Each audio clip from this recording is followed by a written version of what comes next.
Sorry about that. Some complications or something happened, but it's okay, I'm back. Hey, thank you so much, 6Cubit, for the follow.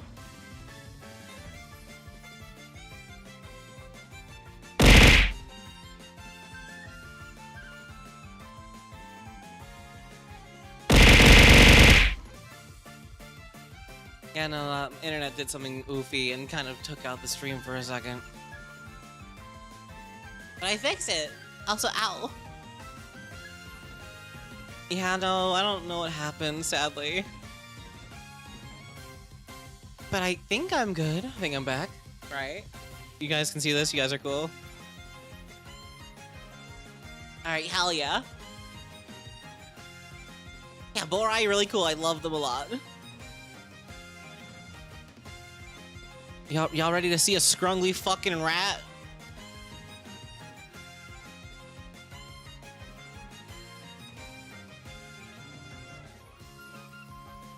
Y'all ready to see the scrungliest fucking rat you've ever seen in your life?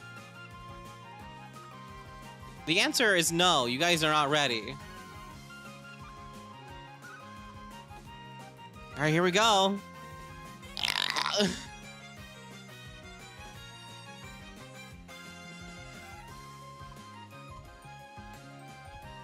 Look at this motherfucker. Look at this scrinkly bitch.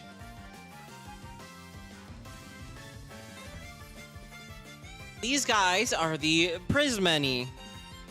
They are weird drift people.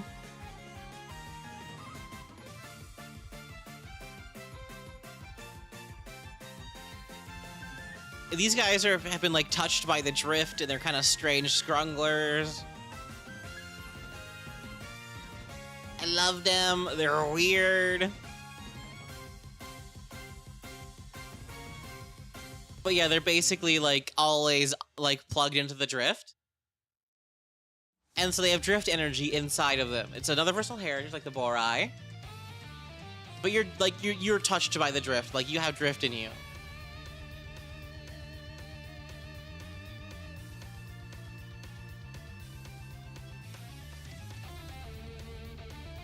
You know, two Prismeni, two drift.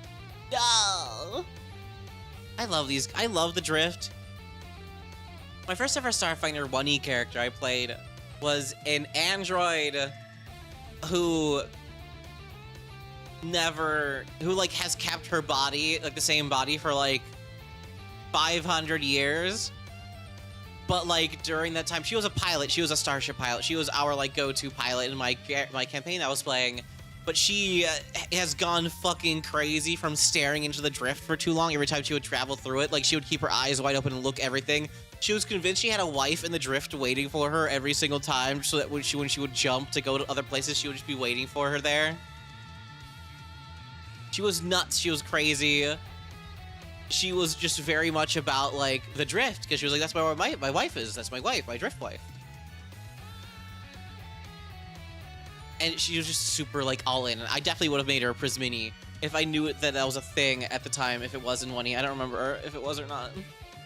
But she was just like a weird ass android who was super convinced that she had a drift wife, and like she's just staring at the drift way too long every time she would travel and jump.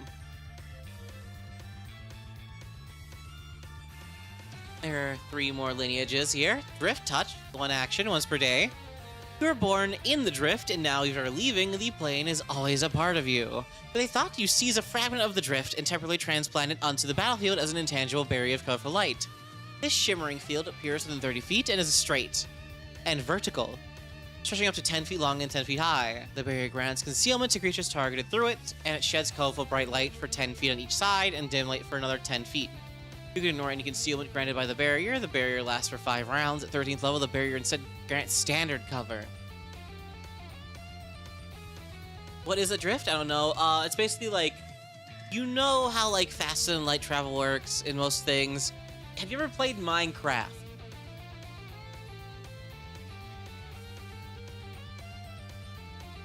If you played Minecraft and you've gone to the Nether, and to go like, if you're go to the Nether and then make another portal to go up somewhere else in the world, that is what the drift is. The drift is an extra dimensional place that is shorter than ours. It's like hyperspace from Babylon 5. It's like the warp from 40K.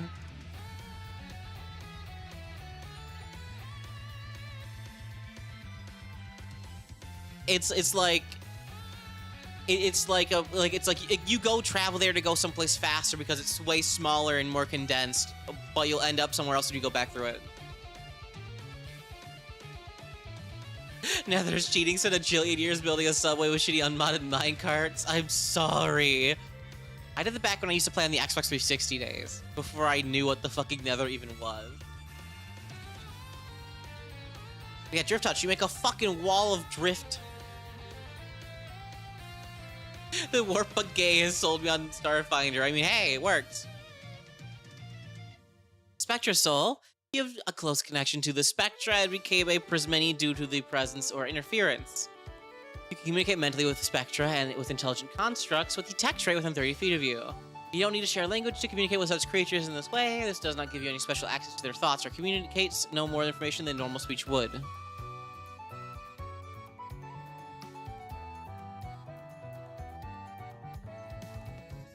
Yeah, Nightcrawler.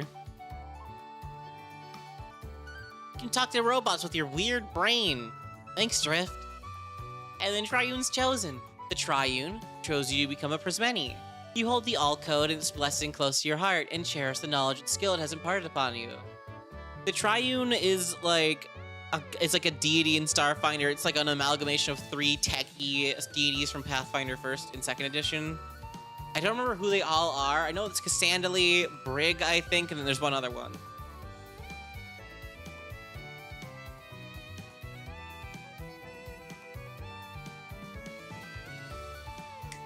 I know it's Cassandra and Brig. I don't know who the last one is. Epoch, thank you. That's the third one. They all just kind of yoinked together to make the Triune. It's still like, there's still like 3 different personalities inside of it, but they're one being. You know Alien X, where there's 2 dudes inside of the alien, and then you add Ben, and there's a third one, it's like that.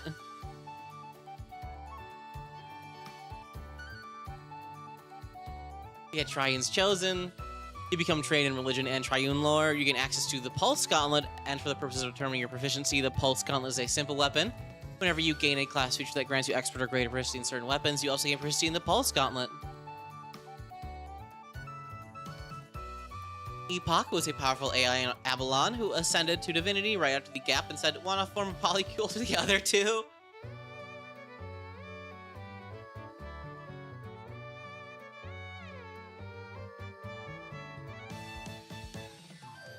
Imagine being a human that's just like affected by faster than light travel. You just show up on some backwards ass, like backwater ass planet that uses fucking castles. Yeah. And they're like, "What's wrong with you, brother?" And you're just like, I'm touched by the drift. And then they're like, "What the fuck is that?" I love the concept of the drift. I love like that there's weird shit in there. You go in there and you're like, "That's a weird goopy man." And that's just normal. You're like, "That's just Dave. Don't be mean to Dave. He's kind of goopy." Data Jockey is one of the feats you can get. It's a it lets you cast Implant Data cantrip as a divine innate spell. If I had a nickel for every polycule in Starfinder, I could retire. Based.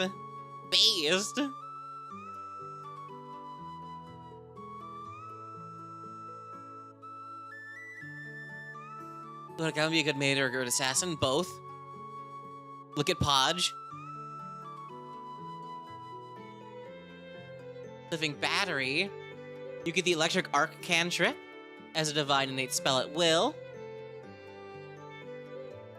When you cast Electric Arc, the spell's targets become 1 or 2 creatures or tech items in any combination. If you target a tech item, that item isn't damaged. Instead, it gains one of the following benefits. If the item is a battery, the battery gains 2 charges. If the item has a usage and is powered by a battery, the item's usage is reduced to 0 for 1 round per spell rank. Or if the item needs a continuous external power source, such as an item plugged into an actual outlet or power grid, is currently off or lacking a power source, that item turns on for 1 round per spell rank. You can just fucking zap people's phones charged. I like it.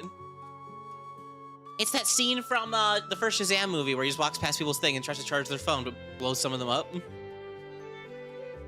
And the Prismeni lore, it's the same as every other lore feat. You get piloting and stealth instead of the normal stuff, and you become trained in a lore skill of your choice, I think. No, it's just this Prismeni lore. I read it wrong. I'm dumb. Tech familiarity. You become trained in computers and crafting. 5th level, drift hop once per day. You teleport up to a distance equal to your speed within line of sight. If you're in the drift, the distance you can teleport is doubled. I love that. I would rather have a drift lore, personally. But drift hop, I love that. It's a once per day teleport. Fuck you. Yeah, you can just nightcrawler for once per day. I love it. I am also down.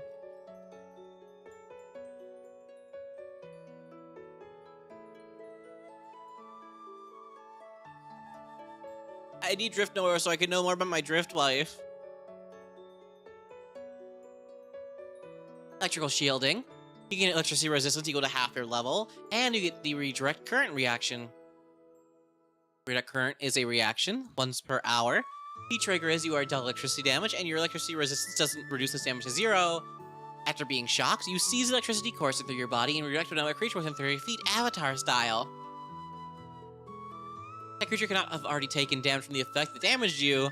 The creature is dealt damage equal to the amount of HP you lost from the triggering electricity damage, with a basic reflex save of either your class DC or spell DC, whichever is higher. Hey, Athleto! It's a really cool heritage. It's really fun. You literally just get the fucking Avatar Last Airbender redirect lightning at the fucking Firelord Ozai thing.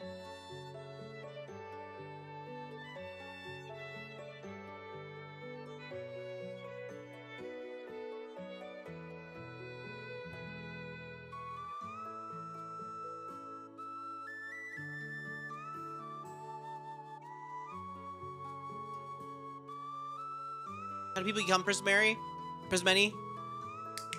Like you're born in the drift. Like some aren't born in the drift, but become transformed. Like if you have like imagine you get like accidentally shunted into like the fucking drift somehow. A lot are born in there, but some just kind of happen. You get a weird accident involving a drift engine.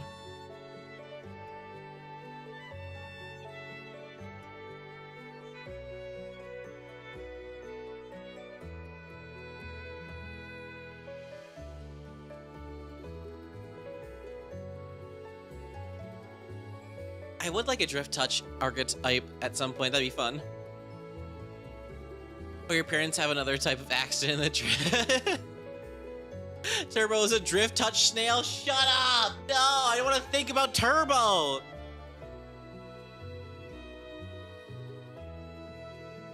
The movie comes up at my work all the time.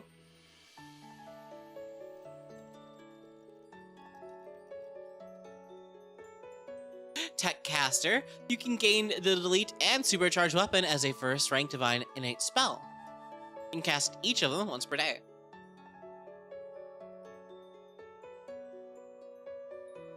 Yeah, the Drift Crisis could have a lot of weird characters come out of that with this whole heritage. I cast Alt F4. Fall into an engine and the drift juice mixes with you. Yeah, I don't want to be Turbo. Okay. Actually, I need to ask my GM if they let me play a tiny awakened animal snail that is a Prismani. Just so I can make Turbo and have her kick my ass. I'll be like a monk because they're really fast and just hit somebody with my fucking shell.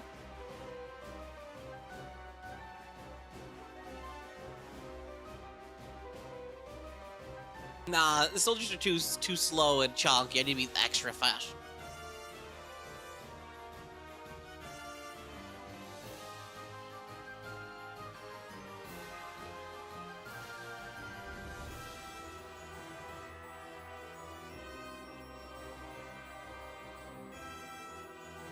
I could be a Solarian, but Solarian are too cool to be Turbo. say monk isn't cool. It's like my third favorite class in Pathfinder 2e, but at the same time, I have to be lame.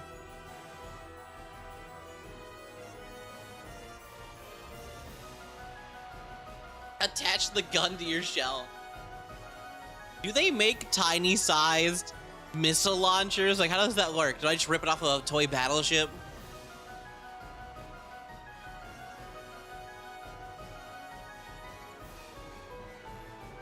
Like, how do I do that?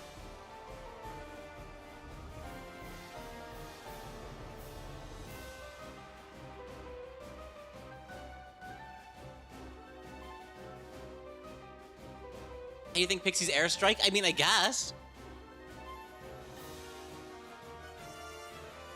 I know you can easily find tiny size equipment in shops, but like, the missile is probably tiny size too. How does it have like a 500 fucking mile radius? That's like, is it just super high, like packed in there? Because that's awesome to think about.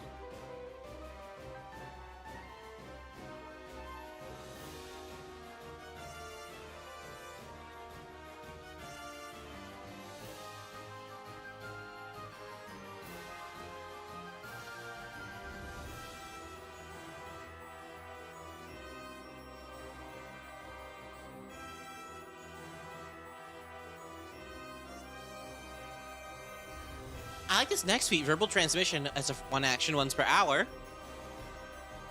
You can project your words through wireless transmission. Rather than speaking aloud, causing your words to emit from unsecured technological devices as either audio, text, or both. What are you eating? Nachos again. I had leftover fajita stuff, so I put them on chips. You could be a noisy cricket for Men in Black. I didn't think about that.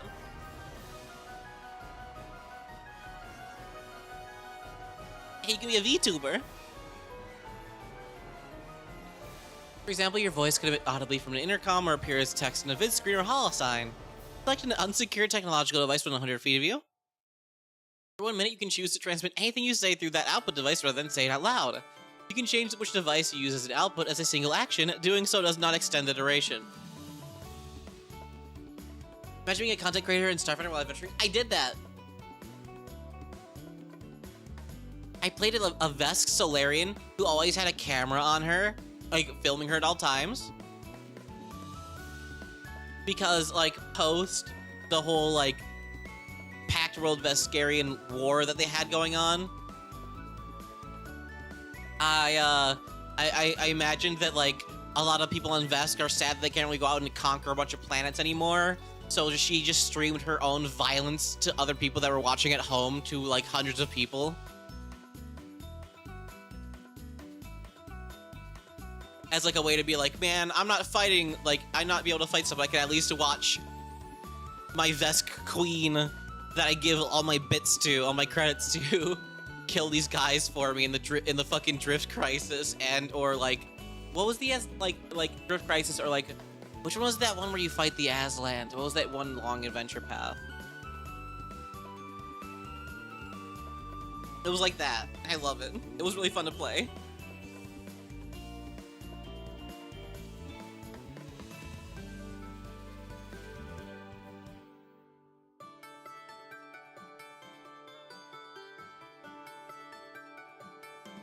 Cosmic Traveler. The Drift is your true home and you can survive within it indefinitely. When you're in the Drift, you gain the Cosmic trait and don't need to eat or drink.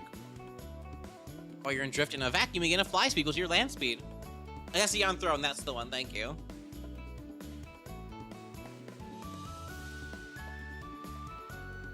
Has Turbo come a lot in your work? People just talk about it a lot at my work for some reason. They love Turbo. We've gotten into arguments about Turbo a lot of times at my work. I don't know why. I don't even like work with cars or animals. I'm a line cook. I don't know why fucking Turbo comes up. Revitalized by the Drift.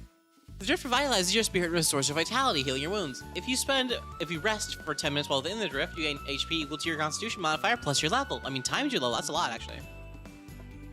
It was a show? That was just a movie.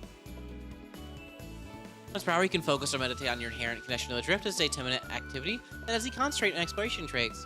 When you do, you are treated as if you had rested for 10 minutes while in the Drift. Save that number of HP you regain from this feat is halved. You're that bad. Yeah, the Envoy is an influencer, but at the same time, just because it can be an influencer doesn't mean that no one else can be. I was a Solarian. I was flashy. The stars aligned just to make me look cool on the internet for people. Spatial drift. Your speed increases by 5 feet. Increase the range of your on range weapons you wield by 10 feet or 25 feet if the weapon has a range of over 100. Day the iconic Solarian is an influencer. They must have watched my streams and gotten influenced by that. That's my headcanon now. They stole my whole thing after I retired. They stole my streamer arc.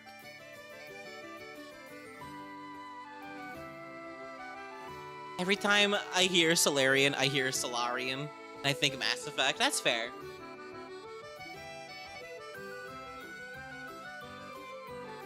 I feel like spatial drift not only gives you a bonus to your speed, but also increases the range of your shoot gun.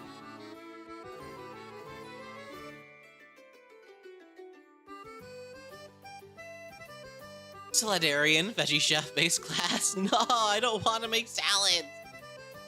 Drift slip, a reaction once per minute. If an enemy strike would hit you and you aren't already concealed, hidden, or undetected by the enemy, you're just fucking woo! And slip into the drift, becoming concealed against the triggering strike. If the flat check concealment fails, the strike misses you. After resolving the triggering strike, you re-emerge with the drift as an adjacent unoccupied space.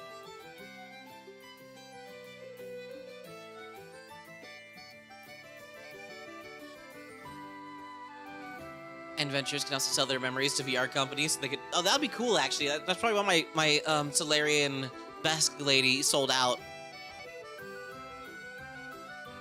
Encode presence once per hour as a 2-action ability. You instinctively encode your presence, obscuring your identity and scrambling your visual appearance. 2 technological sensors. Become concealed to all technological visual sensors such as security cameras, ocular cybernetic augmentations, and visual processors of technological constructs for 1 minute. As is the nature of this effect, still leaves your location obvious, you can use this concealment to hide or sneak.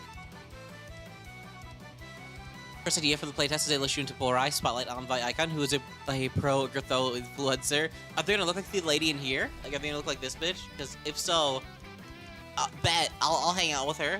Like, what the fuck? Like, why they gotta be like this, bro? Why they gotta do me like that? Why they gotta be hot?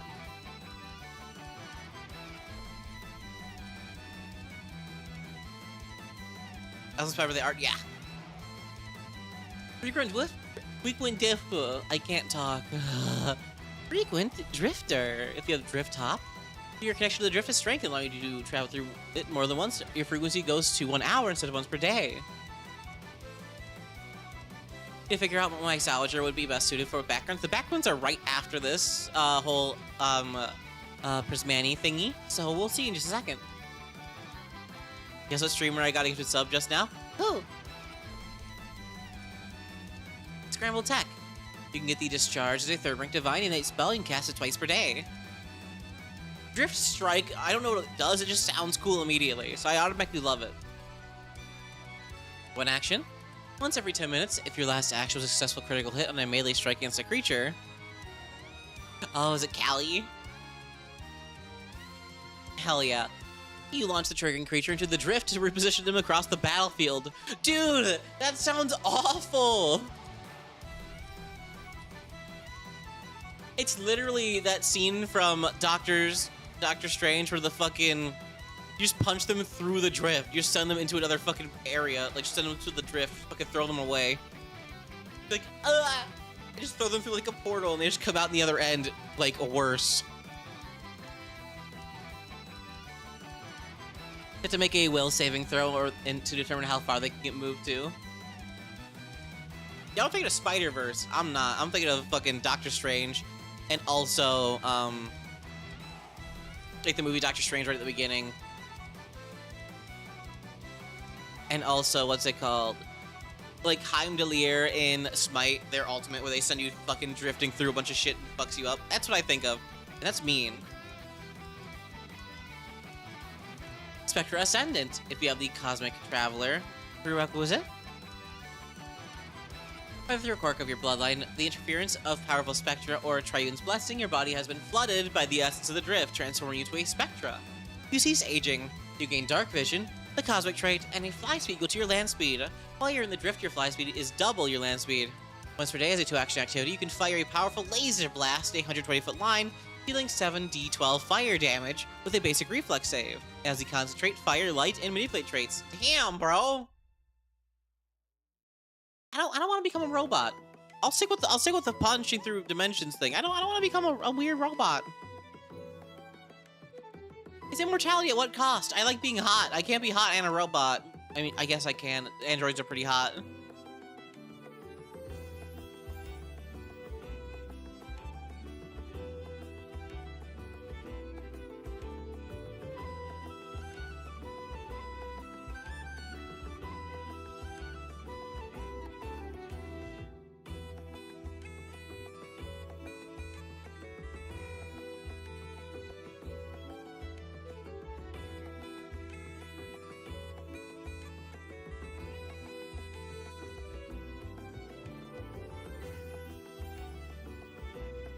Be a biotech drift touched individual? I guess I could be. Like, give me that Assaultron. Like, why are Assaultrons like that? Why do they look like that? Give me that shit. Give me what Assaultron has. Also, I fucking love all these backgrounds. This is one of the things I looked through when I was like trying to make a character earlier today for my own homebrew thingy that we're gonna be playing a part of. No, it's not homebrew anymore. We're doing the actual Cosmic Birthday thingy. We're gonna be doing it my Thursday game. I love. There's athlete. You're an athlete. There's Brutaris players. You're a Brutaris player. You're a sport motherfucker. You have sport lore. And you know Titan Wrestler or Quick Jump. I took Titan Wrestler, of course. I'm a Solarian. I just fucking, I love that you can just be like, I'm an athlete. Cool, what are you? I play football in space.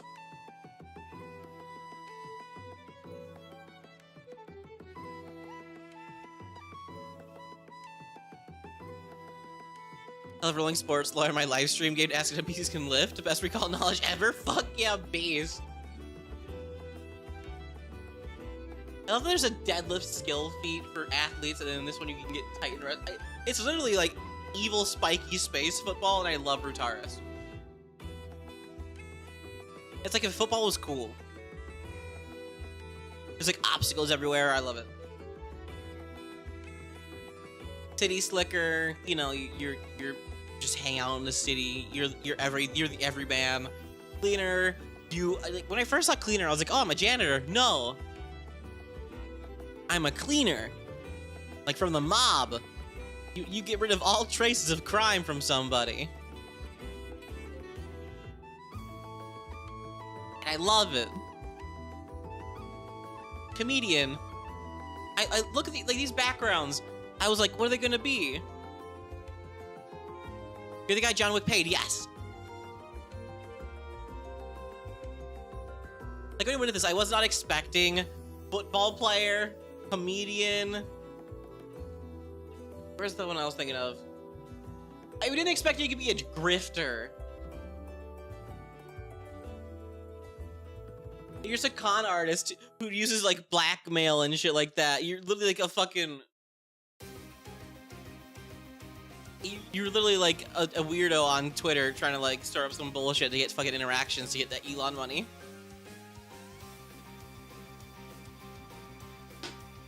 I love that. Outlaw, Spacefarer, Icon. Icon is, I love this one. You're just like a celebrity or a popular influencer. This is your Twitch streamer background. This is my background in real. Phoebe is a icon. You get the media lore skill and get sparkling performance. I love this. Everborn is cool too. I'm not gonna nice. Everborn's cool. But like, yeah, you're like robot-y. Cool. Streamer. I'm streamer. And then of course Smuggler, because Han Solo. You got him. I love Han Solo. You got all your nerdy shit. I do like Space Pirate and Street Rat too.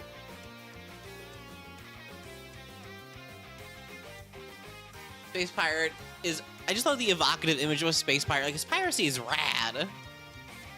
But this is a Space Pirate, so it's even cooler. I'm what IPSN hates. Oh, this is my favorite one right here.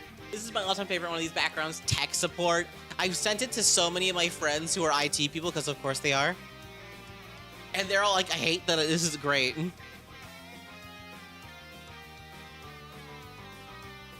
Like I showed my friend Callie and my friend Namus and shit like that, and they're like, wow, yeah, they made a background for me.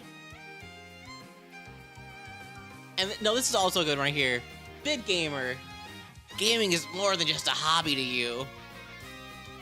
This is that diva stuff, the diva background from Overwatch's original thing where they're like, she's a Dota player. Like she plays Heroes of the Storm. It is just diva. I love it. And it gives, Textbook gives you a boost to con, yes. I do love that, like, the gamer gives you hologram skeptic skill feat. Trooper is, of course, you're a military person. But now we're on to the meat and potatoes of the classes. It made me sad. I just remembered Heroes of the Storm died. Yeah. Right before they added Kyle Blackthorn, too. Like, I wanted Kyle Blackthorn. Where's my weird shotgun guy who fights orcs? I deserve it. I am God's favorite princess. I deserve my Kyle Blackthorn rep.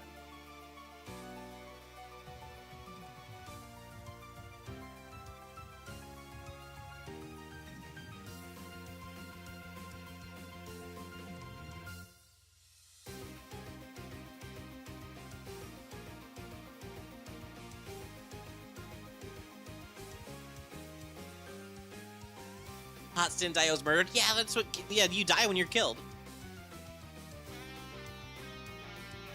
Where's my Kyle Blackthorn? You know, they added the 3 fucking Vikings, but not Kyle Blackthorn. What the fuck?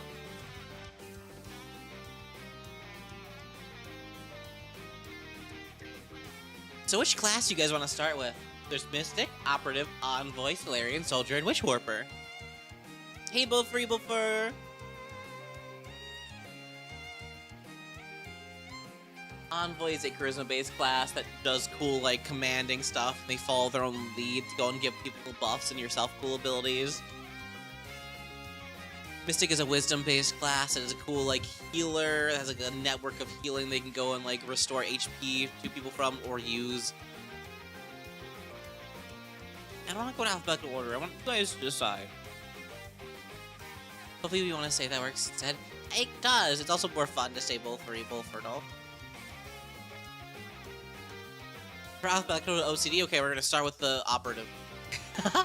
No, we can start with Envoy if you want. I love the Envoy. It's not like I don't like it. I just want to know what you guys would prefer.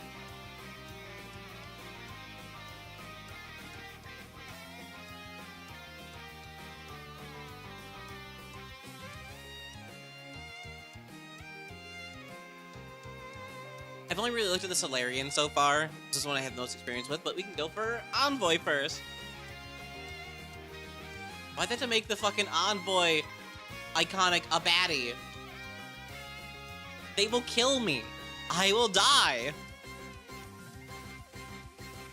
It will be awesome.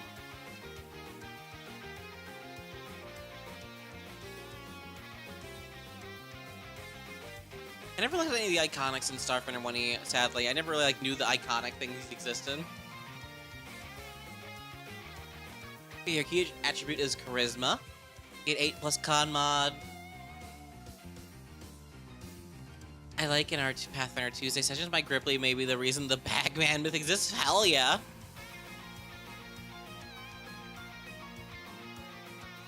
I love the little images for the classes. A lot of flags. These guys are huge nerds, but like in a good way. You're like an influencer. You like are always tapped into the fucking net. You know who people are. You know what stuff is. Thank you so much for the tier 1 sub, Weather. Bussy, really? All right. Thank you for 7 months. Train in Perception, Train in Fortitude, Expert in Reflex and Will. Train in a lot of skills. This is the skill monkey now instead of Operative. So you're trained in one of the following: Deception, Diplomacy, or Intimidation, as well as one based on your leadership style, which is your subclass. And then on top of all that, 6+ Intelligence. So they get a lot of skills.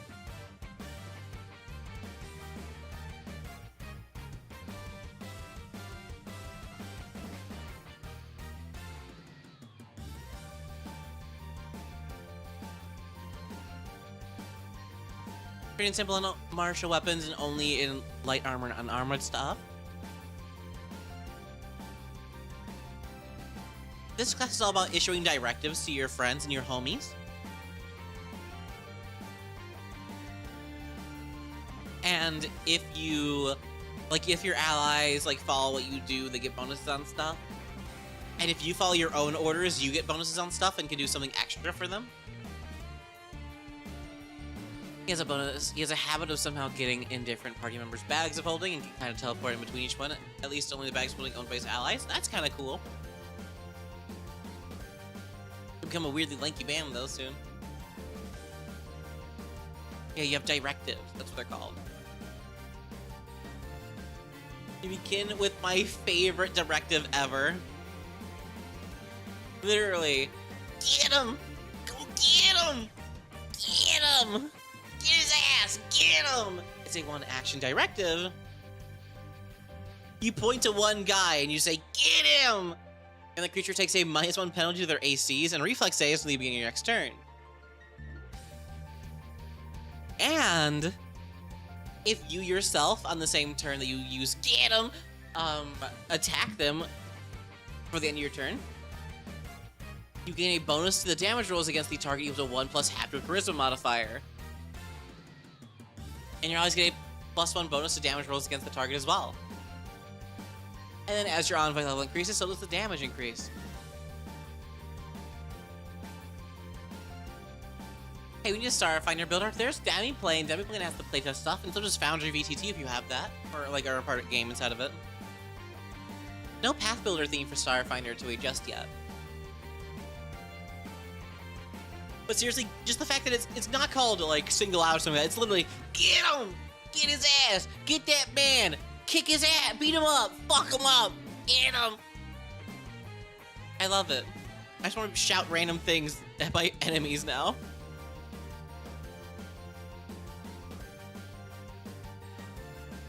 Get him. It's just so much fun to say.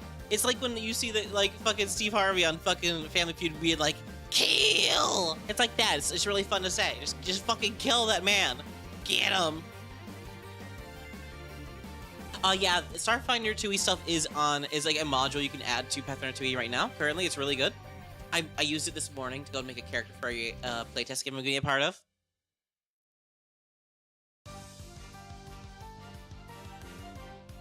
You also get the Size Up activity, which is a once per hour activity you can do as an exploration activity. Yeah, kill him! Hey! The Starfinder team's personalities really come through this ability names. Yeah, they do! It's fun! Size Up.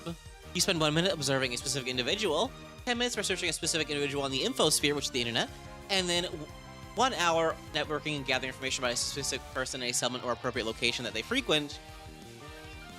Pick one of those thingies, and you learn how to best endear yourself to scare or otherwise manipulate that person.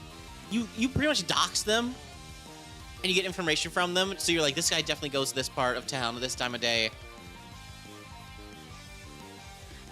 The subject is your asset. You assess your asset via observation. You don't need to know their identity, but if you assess it via internet or networking, you have to know their identity, which requires at least 2 relevant pieces of information about them. 360 no scope is a operative feat that you can do with parkour and shit.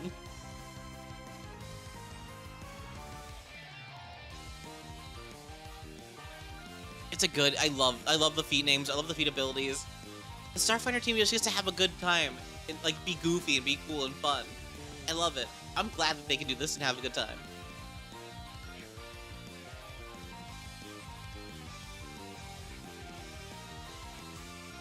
Yeah, no, you pretty much dox this man and get a bonus to deception, diplomacy, intimidation, and perception checks against them or in relation to them.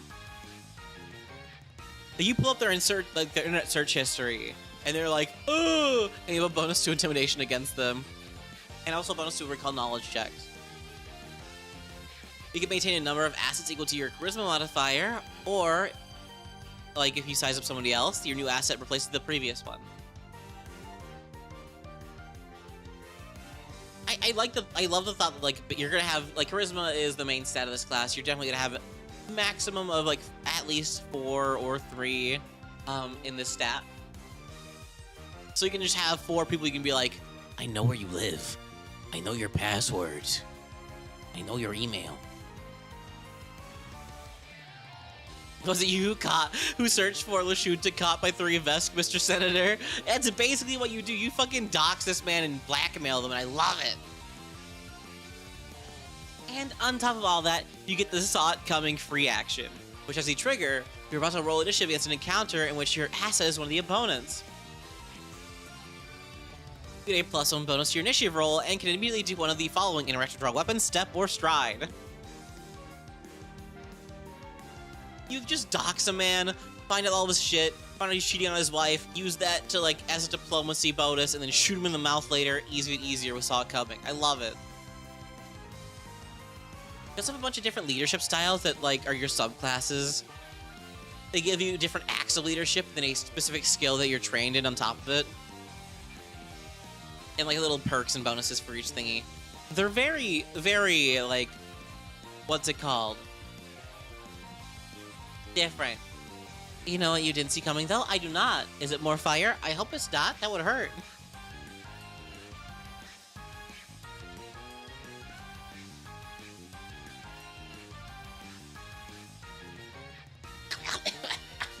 It's the opposite of fire. I love the idea with Saw It Coming. You just go, yeah, we're doing this, and just like slide over the guardrail to get closer. Yeah. There's a lot of cool, weird, goofy shit you can do. Yeah, no, there's a lot of varied, different types of like subclasses for this thing that all give you different feats, different abilities. There's a lot of them. Think of that bad. Like from the front, you beat the shit out of things from the front. You're trained in medium armor. You have a like ow! Ow! You're trained in like athletics. Like you can raise a shield and move at the exact same time. Like it's from the front. It's what it says. There's from the shadows, which is the exact opposite. You're in the back. You get stealth. You can hide, sneak, or take cover to get your bonuses. You can gain the assurance stealth as a bonus feat. Yeah, no, that is the best part about Pathfinder and Starfinder classes is just like, wow, I get everything from level 1, so I can immediately look at my level and stuff and be like, this is how I want my character to be and act and do things. My favorite one, though, like there's like Guns Blazing where you go pew pew pew pew pew, yeah, pew pew pew, or in the Spotlight where you're a huge nerd. Like performances and threats and stuff like that. Yay, cool. Hotshot is my fucking favorite one. Hotshot is my favorite. You're commanding your homies from the inside of a fucking motorcycle or like a cockpit of a fucking cool like hover car or some shit like that. You're just sitting there driving a motorcycle. Or something cool, like it's like piloting a vehicle could be anything. It's kind of fun solo, yeah. You're just like, I just imagine some bitch riding in on a fucking hover motorcycle, just like, get him! And just fucking shooting all over the place. Spaceman Max would also be cool. I accept that one too. Yeah, this is ones for every single, like, I believe it's every single skill, one for each of them. I love Through Desperate Times as well. It's the medicine healer one. You get battle medicine stuff. You get battle medicine free bonus feat. You go the whole fucking Akira fucking slide. It's iconic for a reason. Do it.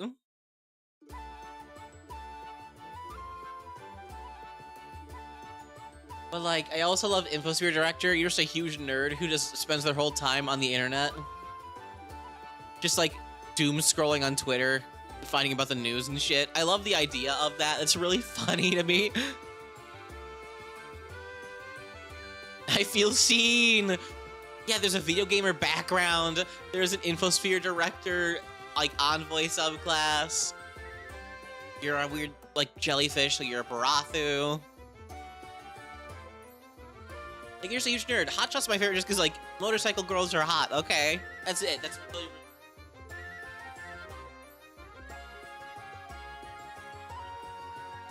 But I love it. This entire class is one of my favorite classes. Like, I love Solarian. I love Envoy.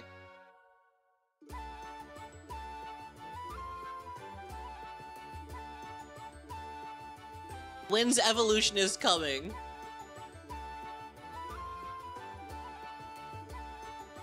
Can I get evolution Santui, please? I want it.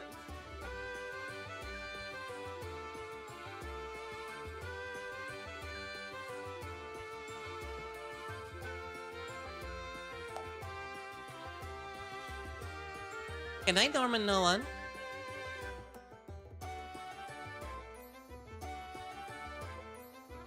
Don't do that. Don't fireball me while I go. Oh, you just get a skill feed daily? Yes. Adaptive talent lets you just get a bunch of skill feats. Like, cause you already have like a bajillion skills we talked about earlier. You get one free social skill, one free skill from your subclass. You get 6 plus your intelligence and other skills, and this one gives you skill feats temporarily until you prepare your daily preparations again. I think there's an Ahego thing in the government. There is not. I'm a huge nerd. Witness me! Ah! Yeah, no, instead of behold, it's witness me! And then you just do the suicide bomb thing, yeah.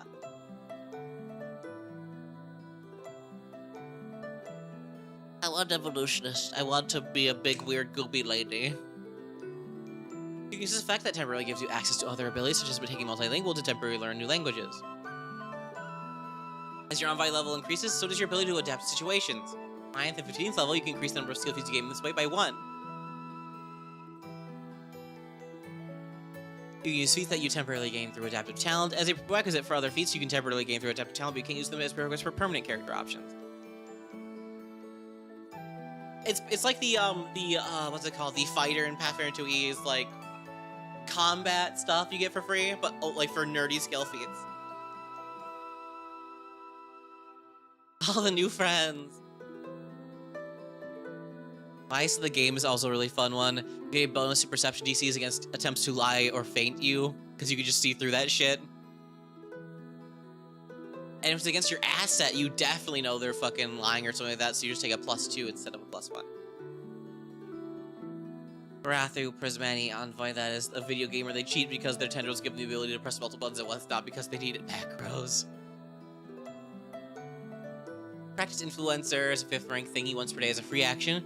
You're about to roll a deception, diplomacy, or intimidation check. We haven't rolled yet. You can roll twice to take the higher result. You get a little fortune effect once per day, free as per your class.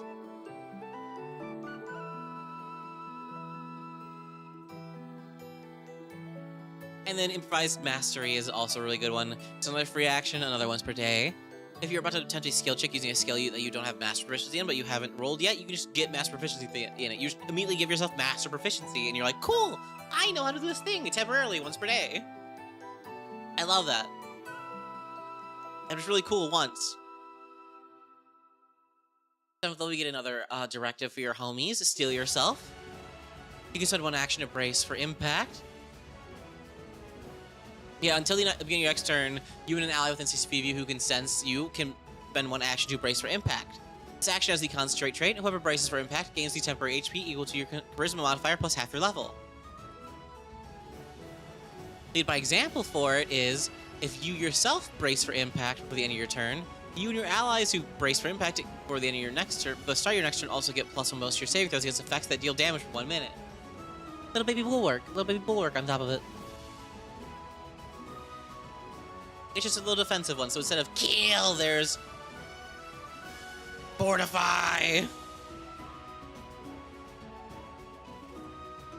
Hidden agenda. When a creature rolls a critical success at a perception check to sense motive against you, or a skill check to gather information or recall knowledge about your secrets, they get a success instead.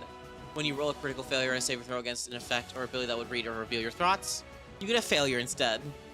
My brain, my mind is an enigma. No one can get through my shit.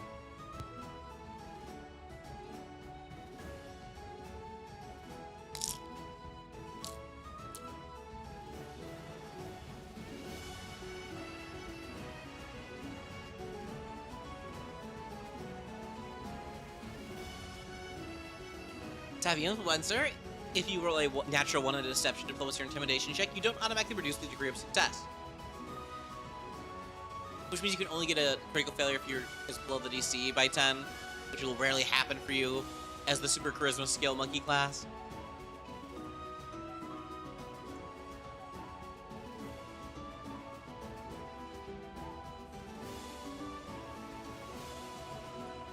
My mind isn't an enigma. I just have to rickroll and constantly to make it harder for telepaths to figure stuff out. That's just the fucking... Isn't that what Batman did against that guy who made people dream in the Justice League TV show? Where he kept fucking humming Frere Jacques over and over again to get the fucking guy to get out of his brain?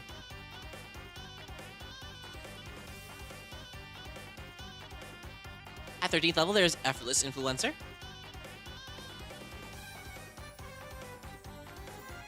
You can use your practice influencer thingy 3 times per day. Furthermore, when you succeed a check with deception, diplomacy, or intimidation, allies within 60 feet who witness your success get a +1 bonus to the next check that they attempt with that skill within 1 minute, or a +2 bonus if your skill check was a critical success. I can't talk.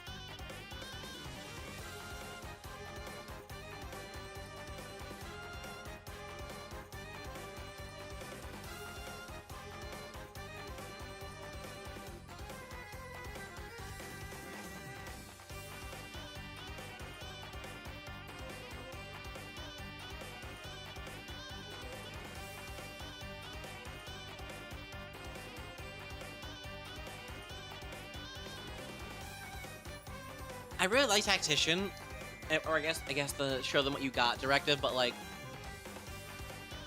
during daily prep, you choose up to 5 dudes, and you and each of these allies decide whether each is an attacker, defender, expert, or spellcaster for purposes of the ability. So you're like, Mystic is a spellcaster, I'm an attacker, the soldier's a defender, and the operative is an expert or whatever. And then you get these show them what you got 2 action ability. You can use once per 10 minutes as an operative. And you and your allies within 100 feet of you gain a benefit based on the roll you gave them during daily prep, which lasts to the beginning of your next turn. Attackers can roll twice with the better result anytime they attempt to strike somebody, so that operative gets that extra swingy, like you maybe crit them thingy now. Ow, I swallowed spit by accident. Defenders can force their attacker to roll twice, use the worst result. The next time they're attacked, or defenders can roll twice, use the better result for the time to attempt a saving throw. Experts can roll twice, use the better result for skill checks, and then spellcasters can roll twice, use the better result for doing attack rolls or casting a spell.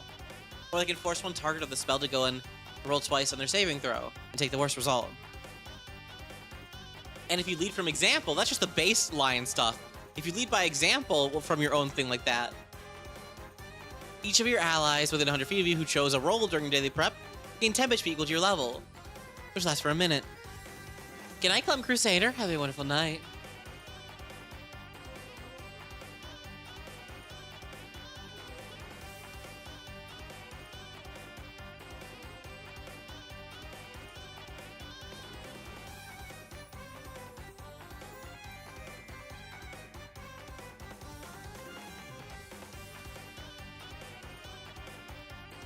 Thank you, Bunny King Rules, for the follow.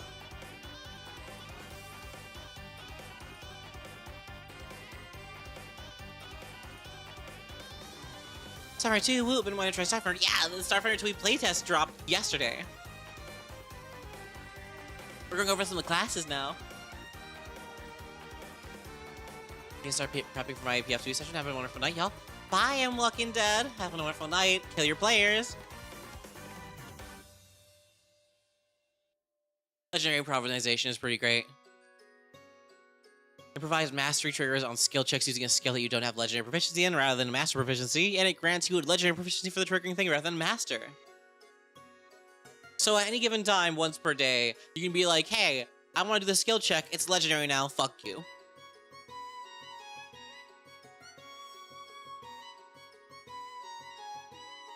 Innocent Legenda. When a creature rolls a crit success or a success, and a perception check to sense motive against you, or on a skill check to gather information or recall knowledge about your secrets, they get a failure instead. If you roll a crit failure or a failure on a saving throw against an effect or ability to read your mind, you get a success instead. Literally! No matter what, if someone tries to sense motive against you, they can never tell. They just fail automatically always. And then Silver Tongue. Select Deception, Diplomacy, or Intimidation. That skill's for your rank and your leadership skill increase to Legendary. If that skill's already legendary, you can reroll that skill check once per day and take a higher result. This reroll is a fortune effect, and your proficiency rank for your class you see is the master now. You get a bunch of free legendary skills. You already have them, which you probably should. At least for like the your main core skill from your subclass. In which case you get to roll twice as a fortune effect. Yay!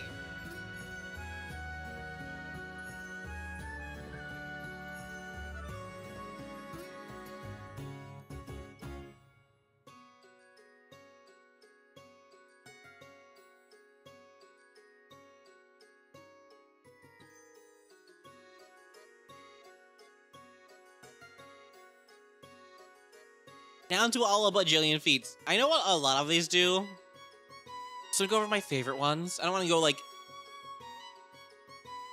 there's a lot of classes. There's like 5 more classes after this one. I don't want to like spend all day on just a single class because I don't have that many days to stream. So I'll just go over my favorite ones or the ones I think are really cool and powerful.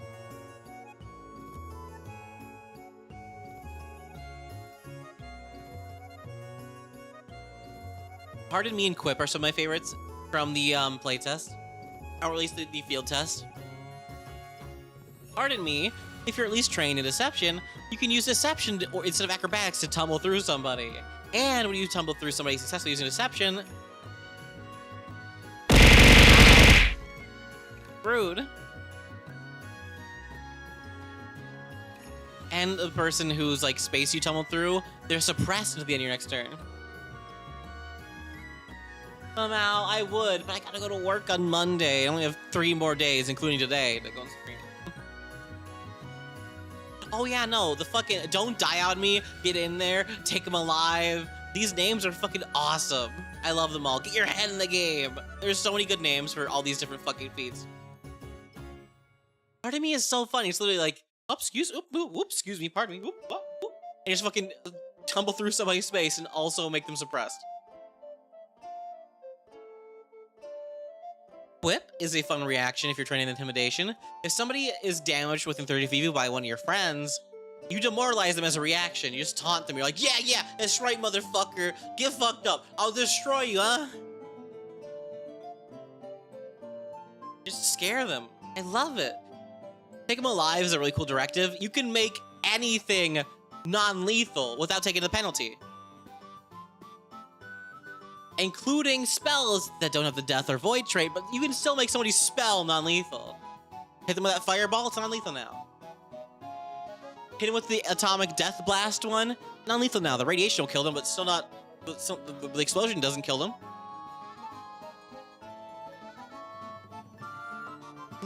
Like, that's just... You can make anything non-lethal. I love it. Don't You Die On Me is one of my favorites. When your homies is next to you and they're dying, you can reduce their dying value by 1 with this one action. And if it would reduce the dying value to 0, they lose the dying value, don't increase their wounded condition, and remain unconscious. Like, it's like you literally like, don't you die on me. They're like, okay. It's like that one ability you can get in Payday 2 where you shout out one of your friends who's down to revive them from a distance. But without them getting up, they just stop dying, but still. I love that so much.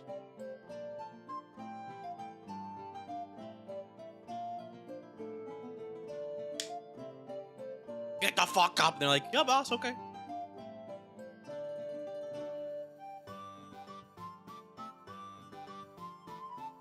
And suppressing insults is really good. On a successful demoralize action, your opponent is suppressed for as long as it remains frightened by your demoralize. I can't remember the exact... I remember suppressed being great, but I don't remember where it is in the book to talk about it.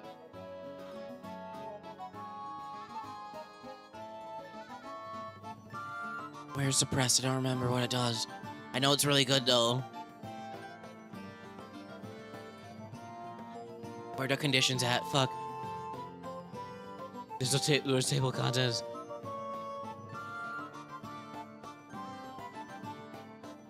Oh shit, I don't remember. I know the soldier talks about it a lot.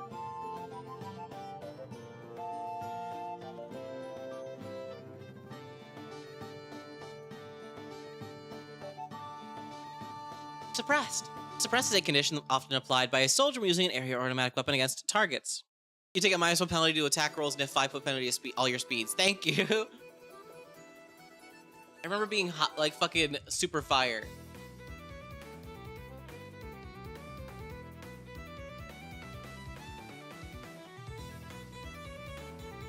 Yeah, no, you just fucking suppressing insults. When you demoralize somebody, they're suppressed as long as they remain frightened. So they're not only going to take a -1 to everything, they also get a -1 penalty to attack rolls and the speed in 5-foot penalty to their speeds. It's great. It's like it's my favorite second level feat, I think, for like the envoy. Just 'cause it's really cool and also fits really in with the whole. I really get like scary people because I doxed them.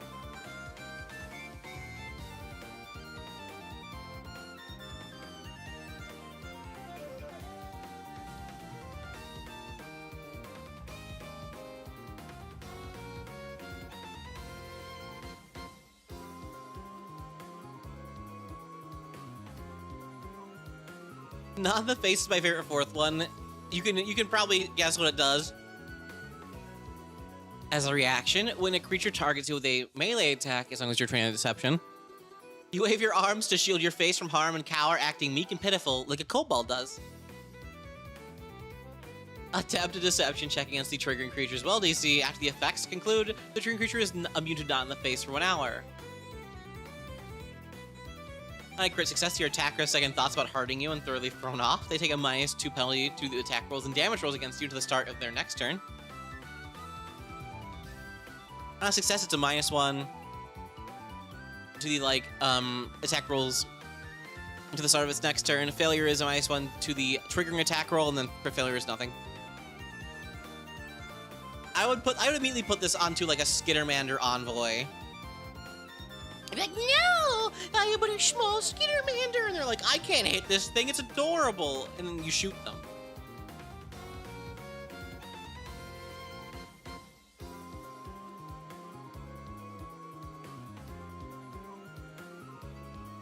Dirty Retort is really funny. It's another reaction. This guy has a lot of reactions that you can get. If a creature misses or critically misses you with a melee strike, you can throw the tables. You can turn the tables in your attacker using underhanded tactics to temporarily hinder it, such as throwing dirt in its eyes, shining a light in its face, pulling its coat over its head, or otherwise being a meddlesome nuisance. The trigger creature becomes your choice of clumsy one or enfeebled one at the beginning of its next turn. That is so fucking mean and goofy.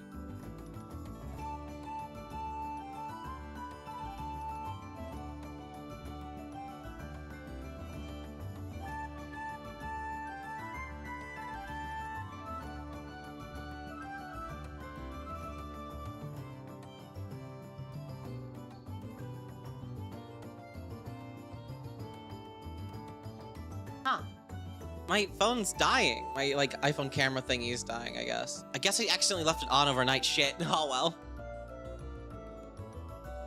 You know, Dirty Retort, if somebody misses you with a strike, you're just like, ugh, and they just pull their pants down, and they're fucking clumsy ones. They try to pull their pants back up until the start of the next turn.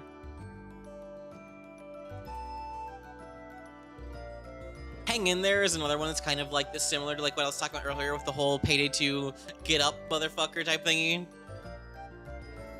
If you're expert in diplomacy as a single action, you can select yourself for an ally within 30 feet of you, then attempt a DC 20 diplomacy check. If you have master, you can try to do a DC 30, increasing the temp HP it gets by 5, or a 40 DC one if legendary, increasing it by 10. It's kind of similar to like how battle medicine works. / treat wounds with different DCs of stuff. But it's like temp HP instead of like actual HP. You just give them temp HP equal to your level plus charisma modifier plus whatever bonuses you give them. So it's free good temp HP. They go like, no! They're like, oh, I'm really great, cool. Cheer Up is another fun one. If you're trained in medicine as a single action ability with the healing trait, you encourage an adjacent ally to overcome their minor ailments by patting them on the back. providing them with a useful advice or otherwise offer them some form of comfort or inspiration. Your target then reduces the value of one of the following conditions of their choice by 2 or reduces the value of 2 by 1. Either clumsy, enfeebled, frightened, sickened, or stupefied. They become immune to cheer up again until the next day, but at the same time, fucking, it's so funny you just pat someone on the back and be like, there, and they're like, I am no longer clumsy. I can kill this man.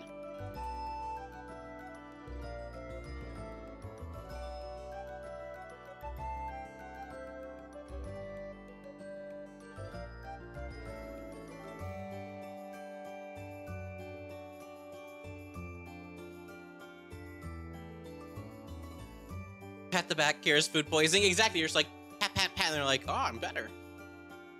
I do love that it fixes sickened.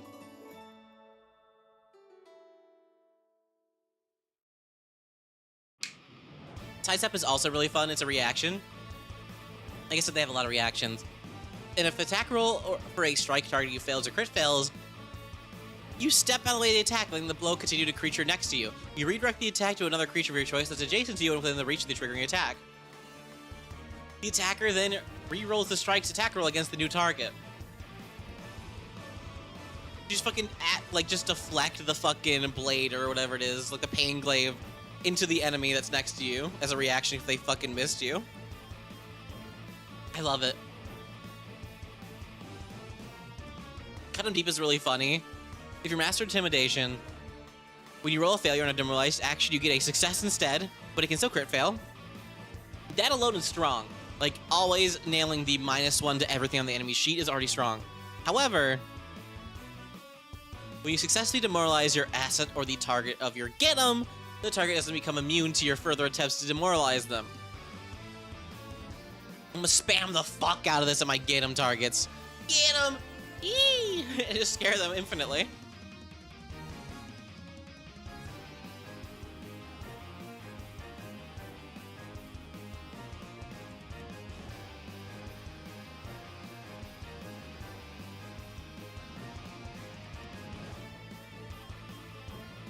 I just love the thought of I want to play an intimidation-based envoy, but at the same time, I want to be the hot shot fucking driving around on a motorcycle yelling at my homies to kill people, because it's also really cool. Got 'em is also funny. Reaction once per round. If an ally damages the target of your get 'em, well, with an attack roll, you provide a quick follow-up to your ongoing directive, letting your ally become invigorated when they successfully attack your designated target. Your ally gets a number of temp HP equal to half your level, or equal to your level if the arc target was a critical hit. If your ally has a circus bonus to the damage rolls from your get 'em because you're leading, for example, increase the number of temp HP by that amount. These temp HP last to the start of your ally's next turn. At 4th level, you can use get 'em twice per round. Got 'em twice per round, excuse me, and then at 8th level, you can use it 3 times per round. Literally, this is a get 'em. It's supposed to be like get 'em, got 'em, stuff like that. Get 'em, got 'em, good. But I think of like get 'em, good boy, or something like that. Just make it like weird, and they'd be like, oh goddamn. Especially if because it's like the influencer ass class. On top of the like streamer, like dumb streamer ho background you can get, you can totally be like an e-girl with this thingy and get your like simps and chat stuffs to go and do that stuff for you. And that'd be a really fun dynamic for like a fucking character, I think. Also, tag team is really funny. It's another reaction. Again, there's a lot of those. The target of your get 'em is critically hit by an ally's attack or critically fails a reflex save from the ally's attack or spell. You seize an opening your ally has provided, quickly attacking that foe, make a strike against your triggering creature. If it's a ranged strike, it must be within your weapon's first range you can make. It's kind of like, it's like similar to the rogues thing where they can just like opportune backstab, kind of. Yeah, the entire party could be your follower base. That'd be really funny and goofy.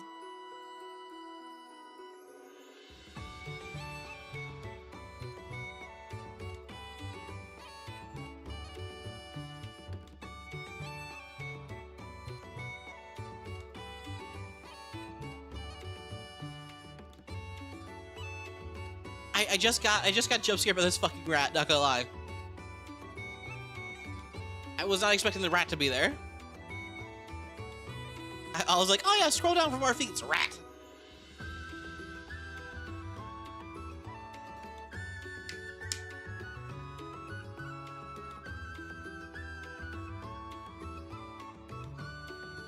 Mr. Cheese. Ready for anything is like a really good feat for you, especially because half these feats are reaction based.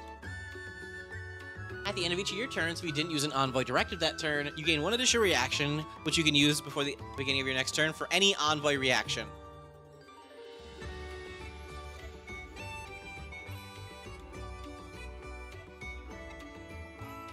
That's just really good and fun. And to use all of your bajillion reactions you can get. But you get to not use your directives, which is like part of your whole class. It's kind of like,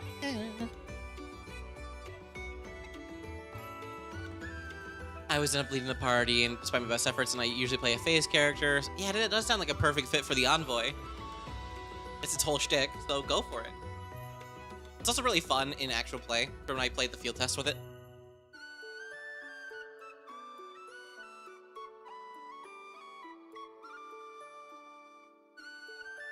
Do It Now is goofy to me, but also really strong. Like, the action be like, do it! Do it now! And they're like, okay, boss! A single action. If you've issued an envoy directive to the start of your turn, you just choose one ally within 60 feet of you. As a free action, they can immediately take the action that would satisfy the conditions of one of your active envoy directives. They then become immune to this ability for the next minute. So once per fight, you could be like, do it! Kill this man! Like Shy Voice, who want party can become party mascots that people want to protect. It's also a really good one. I also prefer sport and strategy over being really strong myself. I have to be very... When I say I have to be really strong, I mean, like, my strength has to be the highest score on my sheet. Just do it! Don't let your dreams be dreams.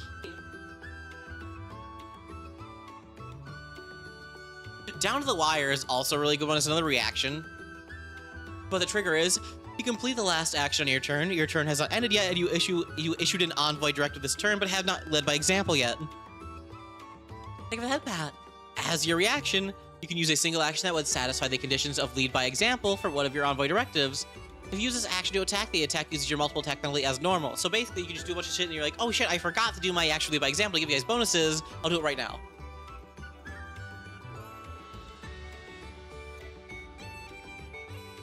And then there's Extend Directive. Okay, both on screen. As a free action, with a trigger, your turn begins and you issued at least one envoy directive in your last turn. With Exceptional Flair, you repeat your orders with a single word or gesture. You can immediately issue any one envoy directive that you issued on your previous turn. This does not extend any ongoing lead by example benefits, though. But it's a free action to be like, yeah, we're just gonna do it again. Like, just loop that back. We're gonna do that again. Try it again. It's really like, that's something I would do. That's like a feat made for me. The fucking, I forgot to shoot that guy actually. Give me a second. Bang, bang, bang.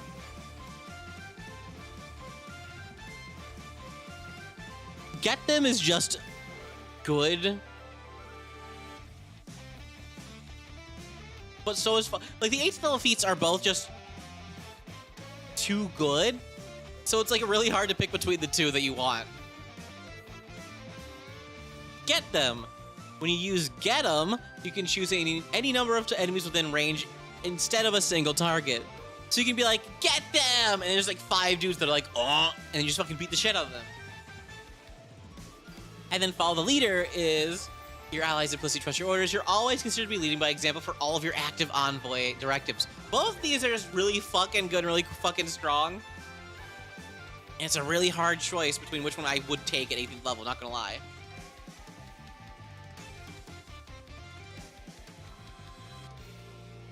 Like, do I get my homies a bonus to hit all my enemies in this area? Or do I just make it seem like I'm always doing leading by example so I can just do whatever the fuck I want on my turn without having to lead?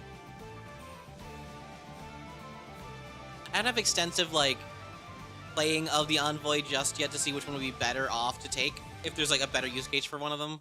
Or if one's more niche that I think of. But, like, these are both really strong, really good.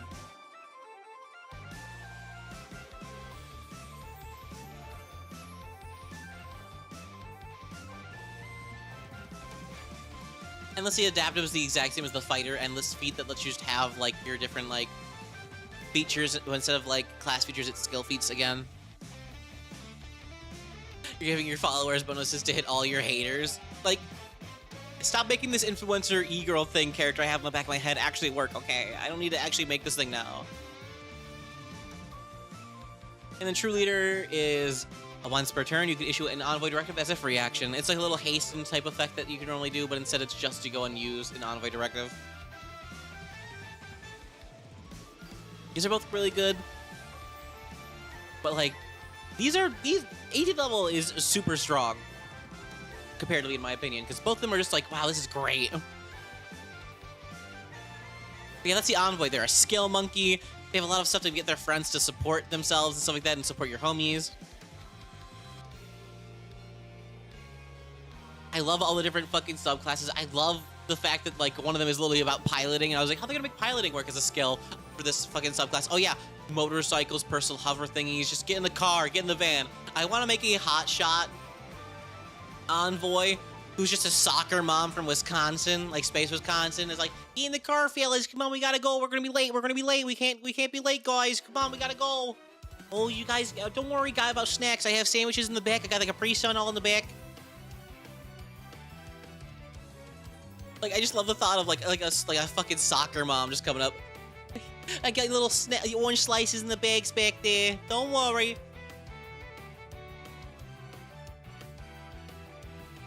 The mom from Monsters University. Yeah, like that entire trope of just like a weird soccer mom is really funny to me. Oh, a space Uber driver. No, you could be the fucking, you could be Depinder from Deadpool, the taxi driver. I do love the soccer mom the most though. It's like, yeah, honey, hit that man, get him, fight back. Don't take that from a man like that. Hit him. You get him. I don't normally abdicate for violence, but this time around, mommy's getting some shit fucked up. Beat his ass. There's so much stuff. Like the fucking, what is it called? Where is it? Like, don't die on me, or where's the Pat one? Like, cheer up. Like, don't die on me. You're like, oh, don't worry, it's not that bad. It's just a scratch, little schmutz on your face here. Let me just get it off real quick. They lick their thumb and like get some dirt off your face, and you're like, wow, I'm not dying anymore. Or like the cheer up one, and you're just like, ah, oh, don't worry, honey. I know how to make you feel better. Let me pat your back real quick and get rid of the second condition and stuff like that. I fucking was like a Minnesota soccer mom fucking Envoy would be the funniest shit ever. I love that idea as a character. Have fun, guys. I'll be on the space guy. Listen to music. Vesk metal starts blasting. That is basically like the shit I listen to anyways. But yeah, I feel like I was thinking like I should make an e-girl. No. Even better, I gotta make a soccer mom as like fucking Envoy, being really goofy and funny. I want a Mystic. I love Chick, the edgy little boy. I love him. Mystic is a spellcasting class. Their main entire their class attribute is Wisdom. Chick, my beloved, our boy is all grown up and edgy and emo now. He follows the amalgamation deities on Shaylin, the god of the deity of like emo poetry.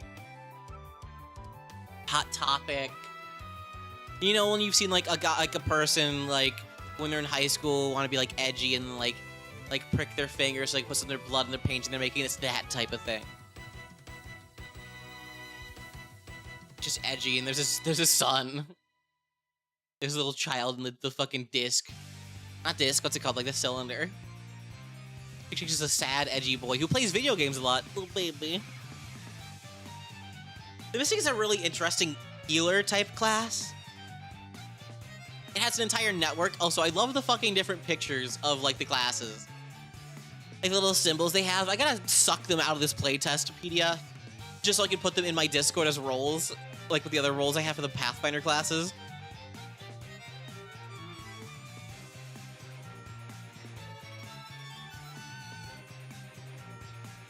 But like, they're just so cool and pretty. Yeah, so it's his brother. It's either his kid or his brother. I don't remember. I don't really know the Chick lore. I just know that I love Chick. And I would die for Chick. He's got the fucking metal angry eyebrows. Why? Because Chick. Yeah, this is a spellcasting class. It's a full 10th rank divine caster, I think. Rosebacks are on the Paizo blog. Oh, you did? Are those big bugs? Yes. One of the ancestries that you can play as are big bugs.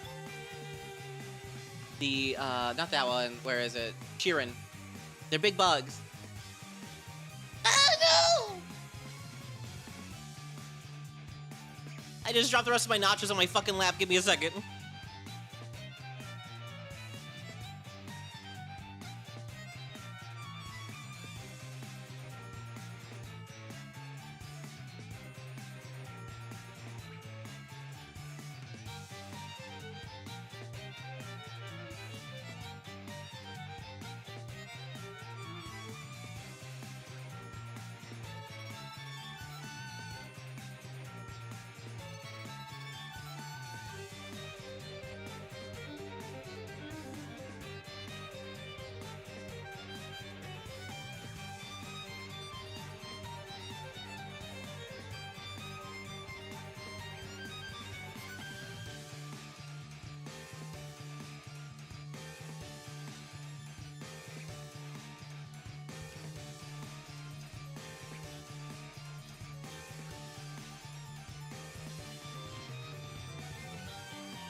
Sorry about the delay.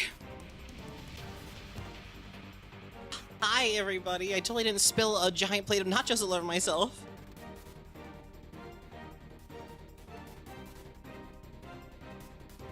It, like, literally, my fucking pants were just covered in sour cream. It looked like something bad happened. But I'm doing my laundry tomorrow, so I don't care. Yeah, back to the Mystic. The Mystics are cool.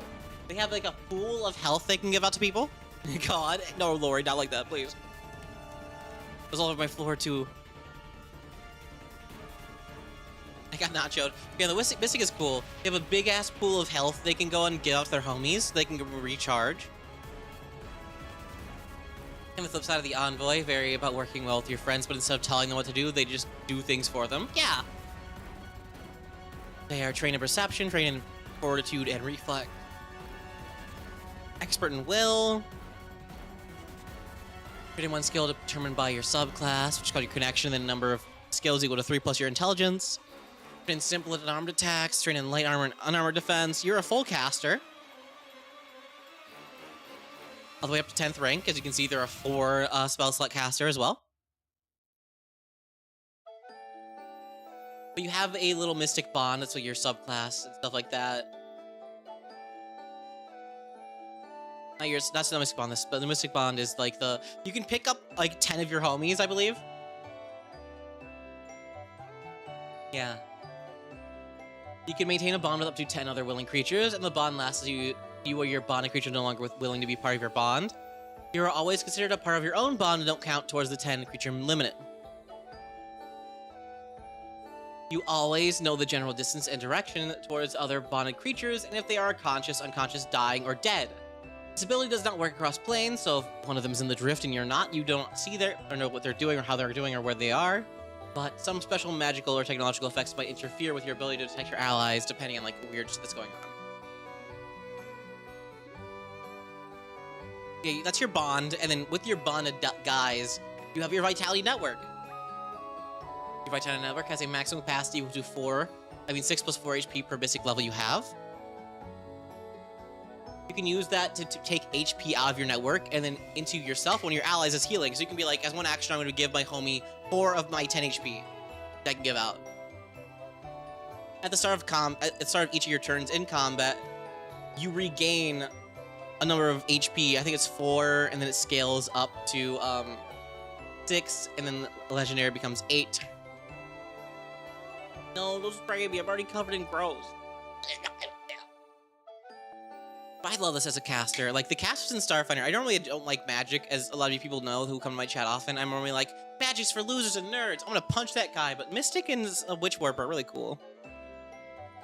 I just love the, like, you start off with 10 as, like, your maximum amount of vitality and stuff. You get 4 HP back every single time you start your turn. So you should at least be, like, you can at least spam 4 HP every turn and start with, like, a net zero, like zero loss.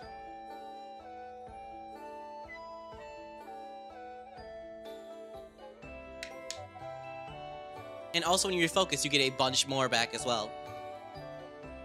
It's double your level plus wisdom modifier when you refocus. So you can fill up your thingy way faster that way.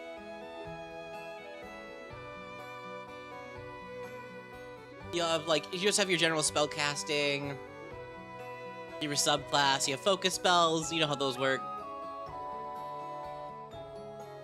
Spell casting is the same, you have divine spells. Each day you can cast up to 3 first rank spells that goes up as you go levels, like this chart right here. Basically, which will have a lot more to do than cast spells, which is a real problem with a lot of PF classes. I think that's the reason why I like them a lot more, just because, like, I like very, like, mechanically in-depth characters. Like, I love the Exemplar, not because it's a demigod, because I feel like I could do a bunch of different things with my actions every single turn. But as, like, a caster in Pathfinder, usually I had to spend at least 2 actions on my turn just to cast a single spell. But I think that's the reason why I'm not a fan of spell casting. Is like, it's powerful, it's cool, I can help my friends, but at the same time, I want to do variable different things with my actions, and not a lot of spells like you have variable actions, and most are just 2 actions to do something that's like, I guess, a lock with the other action, question mark.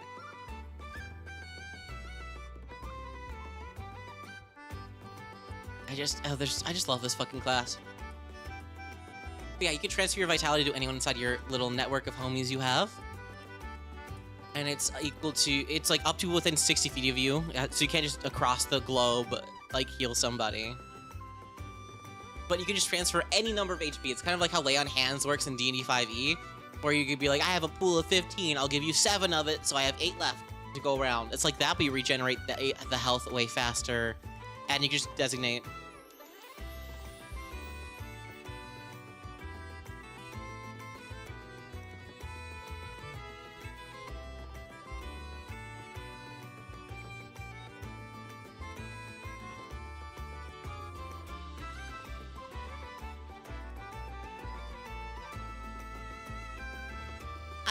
I just got cake, sorry for the leaving. I got gifted cake. I promise not to drop this one on my pants again. The hell should regenerate by kissing your homies? I guess that's where you can do that in between, like, while you're refocusing. You just kind of kiss your homies. And your spell repertoire as other, like, what are they called? Spontaneous casters have. You know, your feats. I love the group chat. It's literally called group chat as the feature of the class.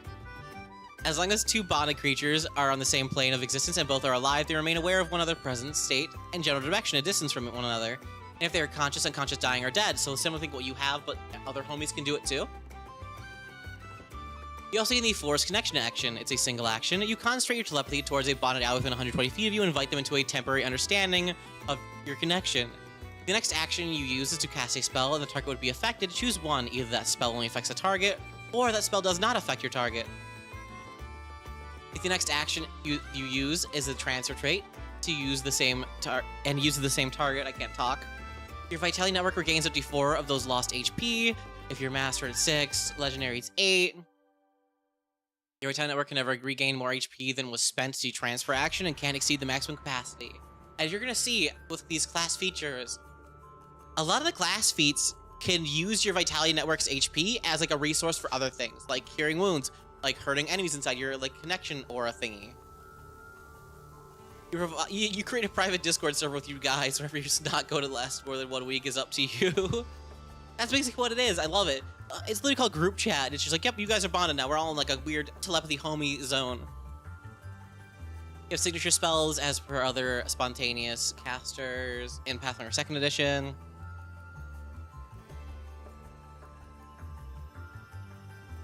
And then all these are pretty much the same as normal spellcasters and stuff. Crap, my Vitality Network hit the emoji cap. No! How am I gonna use my weird copy pasta holiday, like weirdly sexual copy pasta on my friends?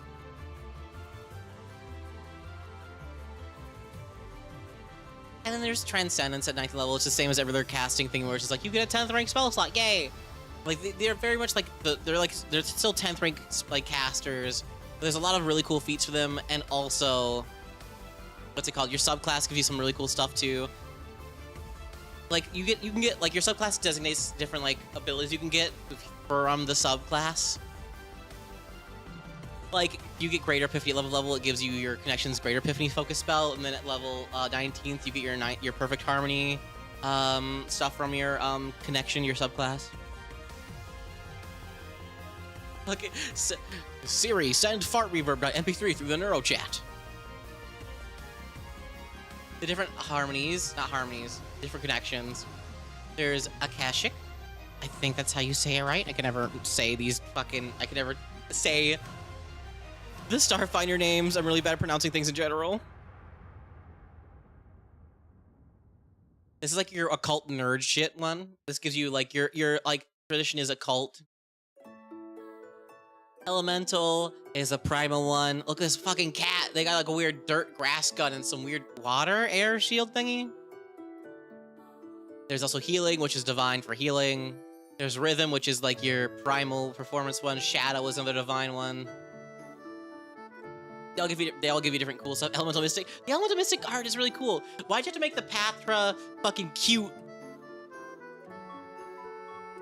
Like, why is every picture of the fucking cat guys in Starfinder a fucking adorable? It's not fair. I don't want to like them, but I do. Yeah, no. Akashic is a huge nerd. You get a bunch of, you get the occult tradition, you get the occultism scale, you get a bunch of, like, scanning stuff, downloads, instant virus, life seal, a bunch of cool spells like that. Your harmony effect, whenever you transfer vitality, the target receives a psychic download from the Akashic record and can immediately attempt to recall knowledge action. This does not trigger any special abilities, reactions, or free actions that trigger when a creature normally uses recall knowledge, but you just give them a little extra action they can do. They're originally less cute, probably, but they're like, we gotta make it cuter. I am a goth stabby Corrin goblin. The Solarian one, they're hot as fuck. The Solarian one, I can't. The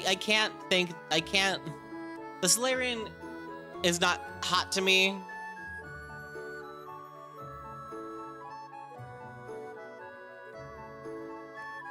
Professor Genki looking ass.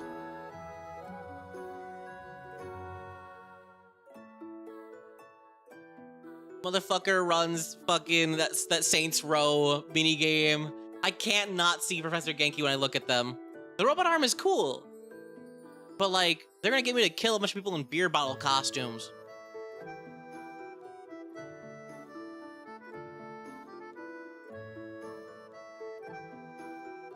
At them! No, I would refuse. Day is Bay. Can I ask you a question, Dustin? Is their name Day because they're a Solarian and that makes them a Sunday? Like, is that like a pun you guys made?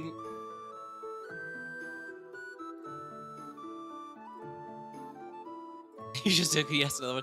Is that like an intentional thing? Like make them a Sunday? I didn't name them, but I'll say yes because it makes me happy. That's fair. I just wanted to know if like an internal thing, there was like a little message put out being like, their name is Day because Sunday. These ones give you a bunch of different focus spells depending on what your subclass is. And then each one gives you a powerful harmony ability. Elemental's primal with nature stuff, so you have a bunch of nature things. I really want to get into the feats though. This is basically like what all the different connections are. Healing is, of course, healing. Although it has like vampiric extenuation, which is from Pathfinder in there. You just suck stuff out.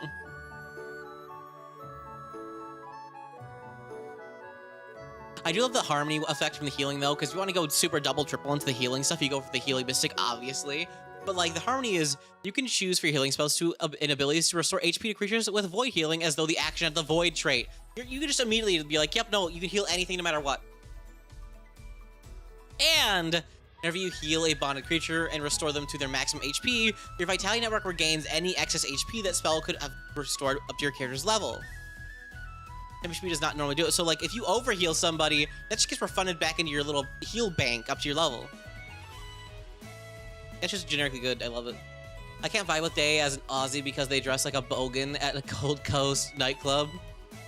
Don't worry if you have no idea what this means. I don't know what that means. I'm not Australian. I don't need my little like land tether. And of course, Perfect Harmony at level 19. They can counteract an affliction affecting an ally whenever they transfer vitality into them. Whirlpool Shield. Yeah, it's like a weird like. This is the elemental subclass. It has like it's a bunch of primal spells and elemental stuff. It's like a weird grassy earth gun type thing looking on, and the fucking whirlpool / air warpy wooble fucking shield on them. I love them. I love their look. Why are they gonna be fucking cute? Why do the cats all have to be cute? And then Rhythm is like, dance. It's just a cat. It's just a fucking cat. It's adorable. I love it. I love it. Cats can't stop being cute. That's fair. It's like not fair, bro. That's gonna be the cutest thing ever. They're like, I'm not cute though. I'm a scrungler.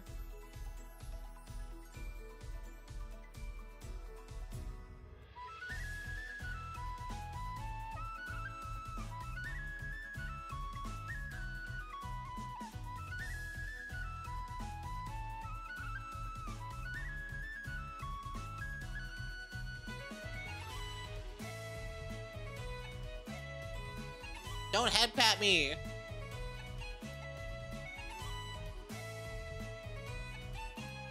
I will not accept this fucking slander.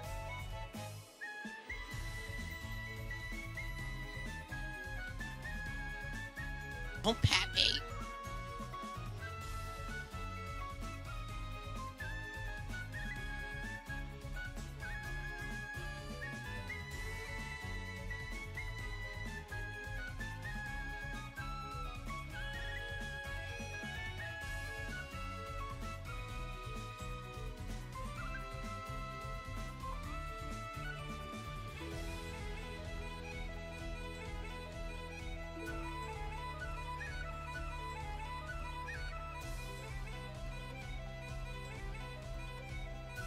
As far as like the skill feats go, a lot of them, like they have all the generic spellcaster stuff like Widen Spell or Reach Spell. Thank you for that, Pat, again. There's stuff like Deity's Domain, like clerics do and stuff like that. Or what's it called? Oracle. Or Champion. Martial Discipline just gives you access to your deity's favorite weapon. So like a Chick up here, he's got his deity's favorite weapon, the Pain Glaive from Zon Shaylin. You just get training in that, and also like access to it. And if it's like a simple weapon, it's just up by a die size.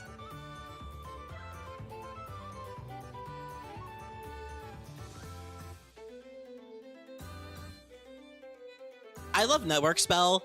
It's a spell shape, which is like a meta magic from like D&D, if that's used to that term. If you cast a spell with an area, range, or target, the spell can manifest from one of your bonded allies you can see within 20 feet of you instead of yourself. So like, You can just go and have it, like, all your homies that within 20 feet are now your conduits for your magic. You shoot your own fireball out of their mouth.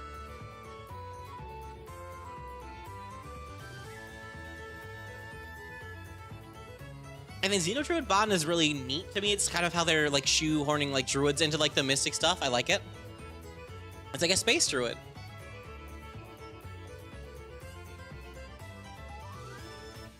That's why supporting against the homies. But yeah, you get different orders, like a, what's it called, like a druid order would get. You get like, what's it called? You get like skill associated within some spells to add to your list. Yeah, like funny thing though, like of these orders, like 3 of these orders are inside of Pathfinder's Player Core 1. The viral one isn't. The viral one, medicine skill, goblin pox, instant virus, stardust plague. This one's all about giving your homies viruses, not your homies, your enemies viruses stuff. Can I have that in Pathfinder, please, as well? I want to give people this sickness. I want to hit someone with grizzly growths and make them die of super turbo cancer, okay?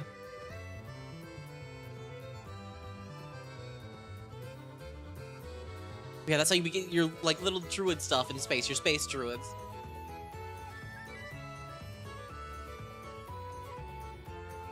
Also, you'll see, like, this is one of the first transfer feats you see in the game. Like, for Mystic, transfer just means it costs, like, whatever the transfer cost is on a feat right here. And you can use that many, like, HP from your big pool you have to use that feature. So you can put 4 HP as a reaction to if, like, when your bonded ally is about to, like, make a saving throw, you can give them a +2 bonus for it at the cost of, HP. Like, from your pool.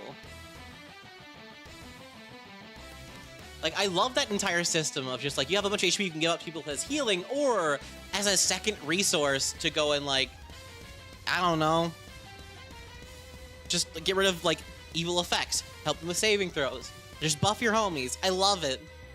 I love the whole, like, theming of it, where it's like, I have a big pool of energy, and, like, you get, like, 4 back every single turn. Or, like, 4, 6 to 8 back every single time you start your turn and get your actions back. So, like, you can just use a lot of these and just spam the fuck out of them, while still being able to heal and help your homies. So you gotta be like, do I want to, like, use all, like, 28 of my healing little biddies for my little well to heal my friends? Or do I want to just spend 4 right now to give them a bonus to their saving throws that might make it so I don't need to heal them at all? This is the soccer mom giving their kids milkshakes after the big game. You know, just be like, all right, pile in, guys. We're gonna go over to Steak and Shake real quick and grab like 17 milkshakes. Thank you. I was initially inspired by being tired of tracking multiple pools of healing in Starfinder first session. That's fair. I just love the idea of you have to make a choice. I love making choices in my games. Like, I do love like easy fighter. I bonk that man. That's my turn. But I also like being able to be like, should I do this thing or should I try to do this other thing that might make it better later? Like, where's the trade-off? I need that trade-off. I love that type of thing. I love that entire gameplay loop. I haven't had Steak and Shake since I was 10, because the Steak and Shake I went to up until I was 10 got shut down for health code violations. So, like, I'm scared of going to Steak and Shake.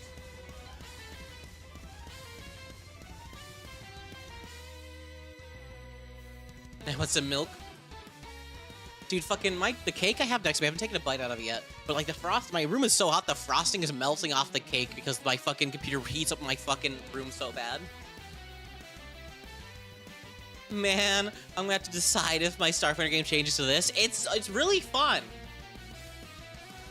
And of course, only has 6 classes though, none of the tech ones yet. So if you have like a mechanic and or a technomancer and or a vanguard and or an evolutionist, you're not gonna really get much out of this. But, like, I love the Mystic so much. I love the Mystic. I love the Solarian. I love the Envoy. I love everything, bro. I fucking... Yeah, there's none of the playtest just yet. In 3.5 hell a little longer. They're gonna be adding them later on, though, so don't worry. There's gonna be a playtest for them in a couple of months, I think it was. I think it said, like, it was either May of this year or next year, or, like, you know what I mean? Like, May of the upcoming year or the one after that. I think I saw May. My brain is, like, full of so much information right now. Surprised by the GABA. Eh? But yeah, no, there's so much like transfer stuff.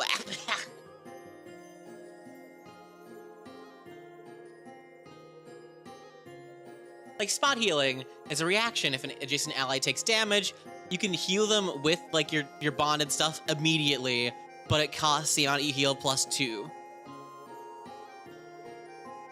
So like your friend takes damage, you can immediately undo that. Are Skittermander in the playtest? They are. They're one of the core like ancestors you can play as, and I love their feats so much. I'm gonna pull them up real quick because I love them so much. Like I used to hate Skittermanders as well because I thought they were goofy and dumb, but like look at this bitch. This bitch is like fucking adorable. But also, look at these feats. Hug Master. Born for the belief that a good, solid hug can make everything better, you've adapted your hug accounts to the battlefield. You get Titan Wrestler for free. Additionally, you get a +1 bonus to athletics checks to grapple, and you get a +1 bonus to your fortitude saves to avoid being grappled yourself. And then we have Opportunistic Hug.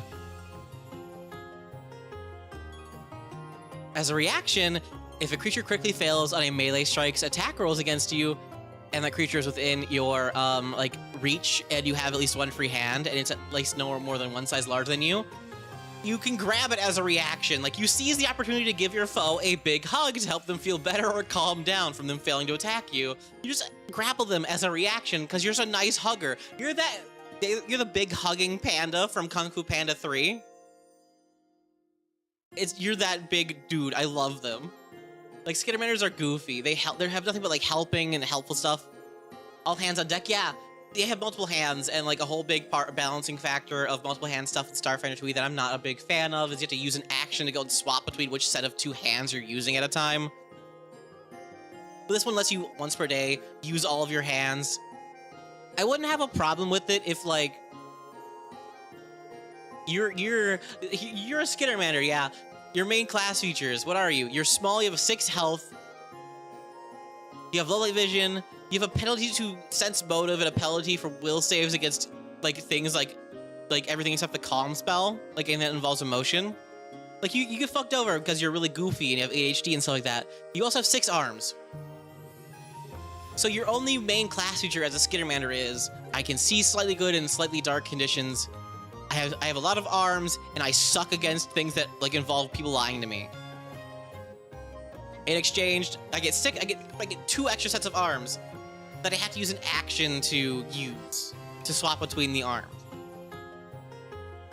Or once per day at a 9th level ancestry feat, I can use my one single class feature, my one single ancestry feature I get that's actually like beneficial. I can actually make use of that one thing once per day at 9th level with an ancestry feat. And I'm not a fan of it. What's it called? The Kassath have a very similar thing. Their literally only trait they get is that they have 4 arms. They have 2 sets of arms. And they also get a thing where it's like, wow, cool. Once per day, I can use my one ancestry feature I get given to me. Like, effectively. Without a cost to just have more than one arm. I mean, more than one set of arms, I should say.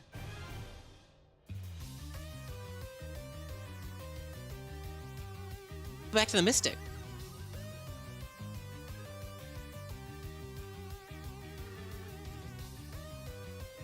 That is Ramdan. That's a bit of my thing. Like, I get it. It's balanced in a way that makes it so it's not busted. Because in like Star Wars Saga Edition, multi-armed races were fucking busted because you get like Fusillade, like 13 fucking pistols at somebody as your entire turn, and it like obliterates somebody. So I get why there's like a hesitation to make them strong or make them cool to have multiple sets of arms. But like at the same time, I feel like the 3 action economy already limits what you can and cannot do on your turn with what you have in your hands. So like I don't care as much about that, and like I feel like there's like a certain mixture, like a certain balancing point, like a scale between fun and balance, where something can be really balanced but not fun anymore, something can be really fun but 0% balanced. And I typically tend to lean more towards the fun scale being a bit higher than the balance scale when it comes to stuff like that. Like, it's a little unbalanced, it's fine, but it's fun. Gotta go, thanks for the awesome stream. Thank you for stopping by, Wabo.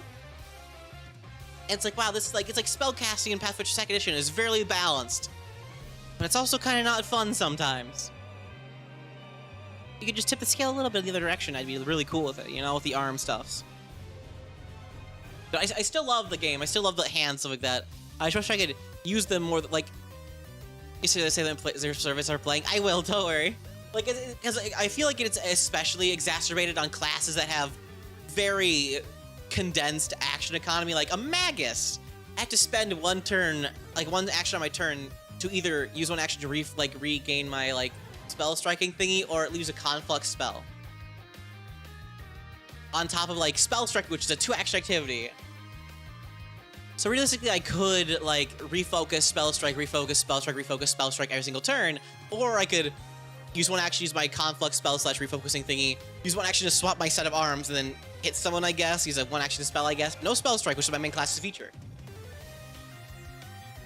Or like I cast a spell or spell strike and then go into like my stance, or I could swap my hands, cast a spell, and then have to wait to do my stance next time, something like that. Like things that have very like tight action economy, I feel like do not mesh well at all with multiple armed like thingies. That's my one thing I'm afraid of. I haven't touched it yet, so I have no like concrete like if this works or not, or like it works this way or doesn't work this way, or it feels good or doesn't feel good. It feels wonky in my brain for stuff like that. And I'm a Magus. Like I'm a Magus, so like I know like more in depth. Like man, my action economy with the Magus is kind of tight. I don't want to have to spend an action to go and swap my arms to be like it's like maybe I'll raise a shield this time.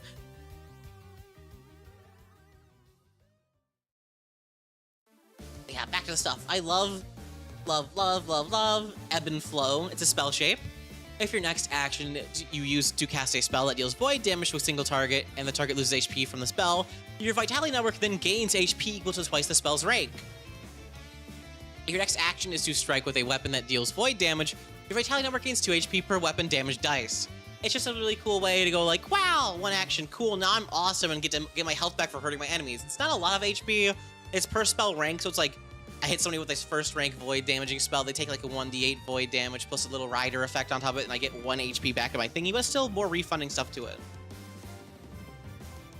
Especially useful if you like have no other reason to use like your other action on turn, like I don't need to move, I don't need to do anything else like that, I'll just use the thingy and back. And it also works on like your strikes, so if you have like, where is it? Martial Discipline and like a Pain Glaive or something like that, like Chick has, you can just use Ebb and Flow as a thingy, and then use a void damaging type weapon, and they get more HP, like 2 per weapon damage die, so it can scale up to like 8 every time you use it. I really like it. You get health back on your thing refunded to you as you like hurt enemies. I like that. Extended Vitality though is, I don't know, I'm not sure how often I would ever use it, but I love that it exists in case the niche case happens. You can use Transfer Vitality to any bonded ally as long as they're within the same planet as you. So instead of 60 feet, you can be like on the opposite side of the planet, and they're like, oh, they're feeling kind of down right now, I'm gonna give them a little boost.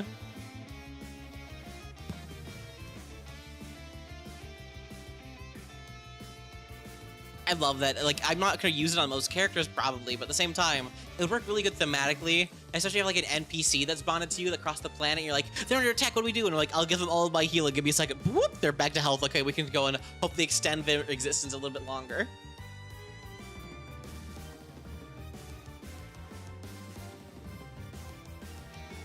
Mental Interference is another thing that costs stuff. It has a 2 HP cost to use it. It's a 1 action ability. If you're within 30 feet of an enemy that can see you, you can go and project your bond into the target's mind to cause a bout of hesitation-inducing sympathy.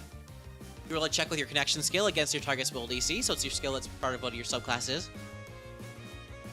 Target is then temporarily immune for 1 hour. And like on a critical success, the Flash of Insight imposes a -1 status penalty to attack rolls and -3 status penalty to will saves. Target for 1 minute. This effect ends early if it uses a single action with the Concentrate trait to shake off the effects of your interference, or immediately after you target a creature with a hostile action. So basically, this is just like a little thing. You can use 2 of your little healy things you do to your allies to impose a bad penalty on one of your enemies. I love that. Like, I've said it like 4 times now, but I love effects that let you use your little pool of stuff that you normally do for other things, for like other things that can affect your friends and your enemies. Although crit failure, like failure does nothing. Crit failure, you're off guard against the next attack that target makes against you. But hopefully you're not near them.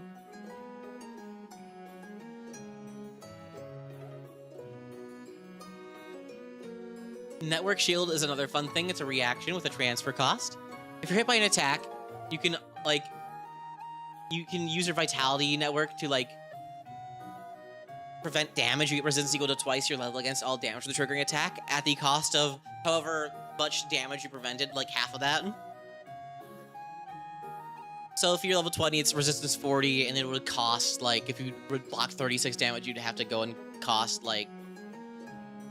Why'd I pick 36? I don't know what half of 36 is. 18. You take 18 out of your pool.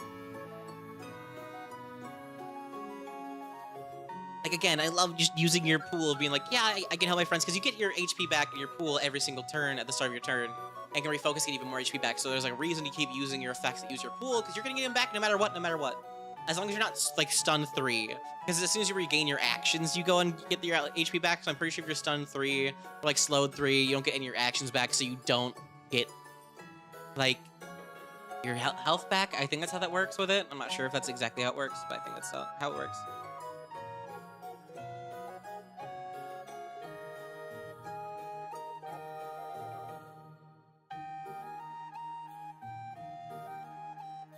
Radiant Bonds just lets you, like, if you're gonna, like, transfer somebody, you can transfer to 2 people instead of 1. It still costs, like if you give someone 8 HP and you want to give someone else 8 HP, it still costs 16 total HP from your pool to give it to somebody, but you can use it, like, to target 2 people to heal them a little bit for a single action, which is always good.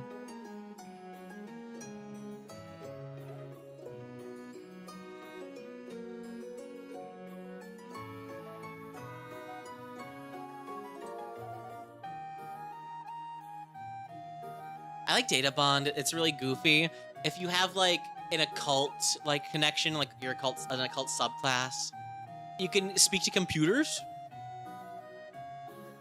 and you can bond with, like, any creature you summon is considered a part of your bond. It doesn't count against your maximum number of creatures in your bond.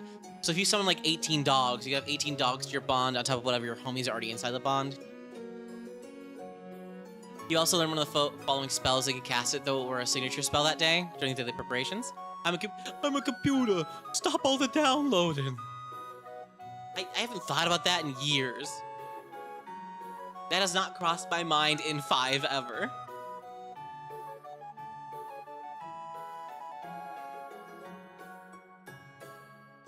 Divine Fighting Technique, I'm never sure I'd ever really get it. I mean, I guess I might. Your proficiency increases to expert using your DD's favorite weapon. And then and then you get the crit spec as well. I feel like this should be baked into the actual martial discipline thingy, like a lot of the other ones, like the cleric one has. For, like, was it like the one cleric feat gives you your DD's favorite weapon? Or is that just the War Priest? I don't remember. It might just be like baked into the War Priest. I don't know. I feel like taking a 10th level feat just to get expert in your weapon thingy that you're using feels like a mean tax on, like, any type of hero. So it's like it's like an expert on the weapon at level 10. So you're already, like, 5 levels behind other people as a spellcaster. So, like, you're 5 levels behind the, like, normal martial like attack progression, and you just now get what's it called, crit spec as well. It feels a bit mean to be a 10th level feat like that. Like a 6th level feat maybe, but, like, 10th level feels way too high for that. I might as well just not take a weapon then if it's gonna take forever to use it. And assuming you have a non-mystic in your party. Fair.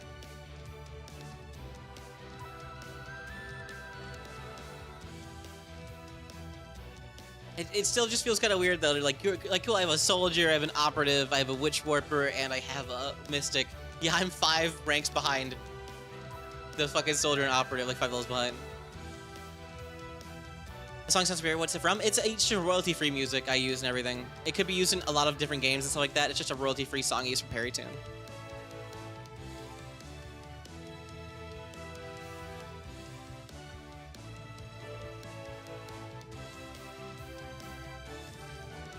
Life bond is the same as the data bond, but for, like, living things that are computers. So instead of having summon construct, you have summon dog or summon elemental.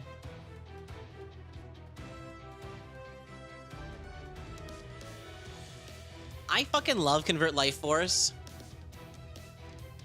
Convert Life Force is something that's very thematic to the class, and I think is it's both very strong as a class feature, but also, like a class feat, I should say, but also really thematic and emblematic of like this type of character as a whole.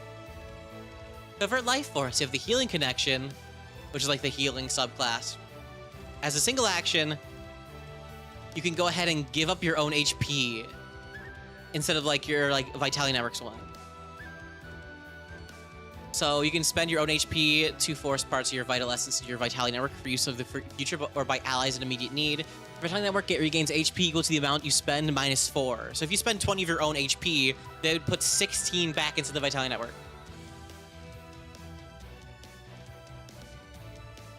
It's supposed to show you the video of it. Convert Tempo. Ooh, I didn't really look at this one because I really like the healing one the most. Convert Tempo, 1 action once per minute. You dance across the battlefield knowing that the extra flourish is worth to make up for the bolstering morale of your performance. You stride at half your normal speed. Your Vitality Network regains HP equal to the number of feet you traverse. Ooh, I like that one too.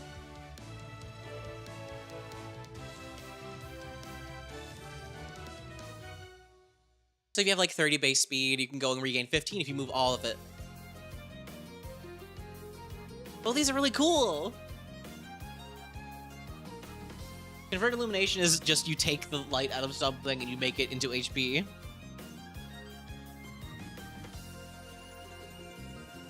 Convert Elemental Essence is cool, but I feel like it's very situational compared to the other ones. Like Convert Illumination, you can cast your own darkness spells to make it happen.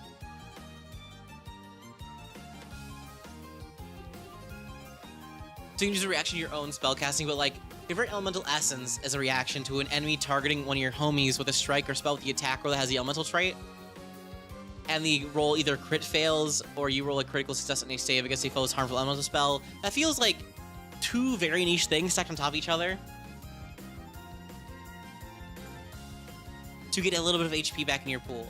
I feel like this one is going to be weirdly situational compared to the other ones, because like Convert Tempo is use your move. Convert Life Force, you have your own HP. Convert Illumination, you can use your own darkness spells. Convert Elemental Essence requires not only your enemy to have elemental attacks and or elemental spell effects and stuff like that, or elemental weapons, on top of them critically failing to hit your homie. Or failing at least. So you gotta bank on an elemental creature with an elemental attack with the elemental trait, hurting like your soldier or something like that so they fail. I feel that's just way more situational compared to the other ones. I feel like maybe it's just if they target them with a strike, instead of just actually like, instead of like having to fail them. Just get rid of the failure part and just give the whole like, yeah, they targeted with a thing, you can just suck it up. I feel like that'll make it way more consistent. Because like, yeah, there's probably gonna be elemental type of energy stuff, like a lot of different zappy weapons and stuff like that. But the fact that they have to fail on top of it all adds like another situational thing on top of another niche situational thing. Again, I don't have like actual playtest data for that. It might be really cool in practice, but it just feels kind of weird compared to the rest of them, where it's like literally just, I give my own life force or I walk a little bit forward and now they get HP in my pool back. Like this one just banking on your homies getting attacked, and I don't like that. I don't wanna hope my homies get the shit beat out of them and like just happen to miss. Compared to me being like, yeah, I'll just walk a little bit, or I'll just like take my own HP out. Because like the Convert Life Force makes me think of the Life Oracle, which is my favorite Oracle because it's really goofy and fun, and you just use your own Life Force to heal your homies. It gives me like a blood magic vibe that I really like. It might not be as powerful as like Convert Tempo, but it is cool. But you could in fact just choose to give your like cut rid of 80 of your own HP to give your like your own pool like a bunch of it, even though the pool doesn't get that big, so you wouldn't really take that much HP, but still. Just I thought that counts.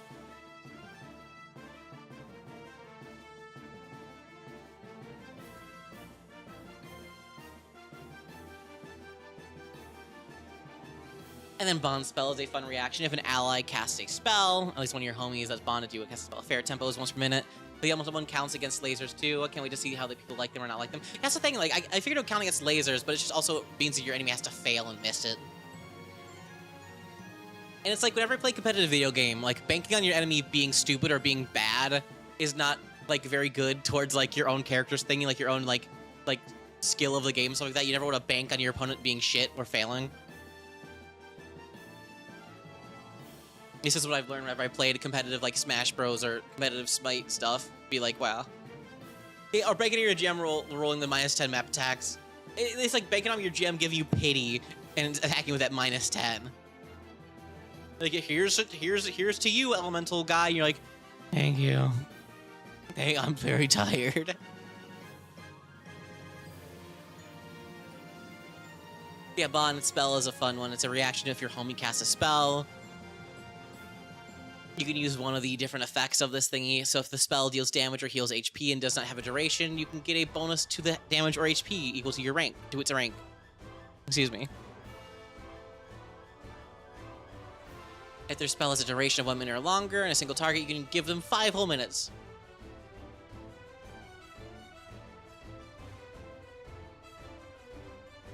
And then if the spell has an area of burst, cone, or line, it doesn't have a duration, add 5 feet to the radius of the burst. If it has a radius of at least 10 feet or 5 foot to the length of the cone or line. Big. Or, this is just giving you like free meta magic / spell shaping. I love it. This all attempts to counteract check, add the +2 bonus to the counteract check. It's a reaction to give your homies like a free meta magic, and I like that.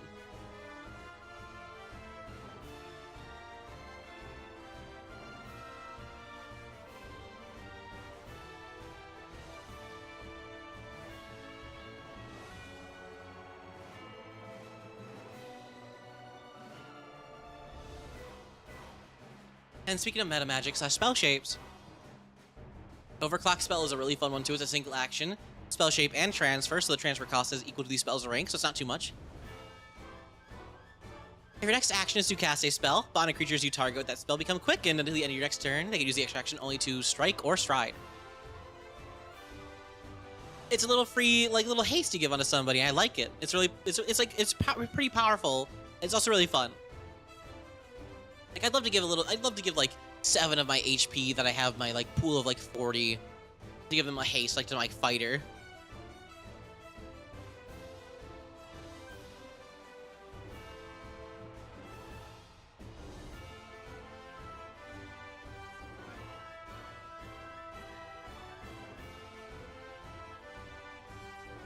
And then syncretic.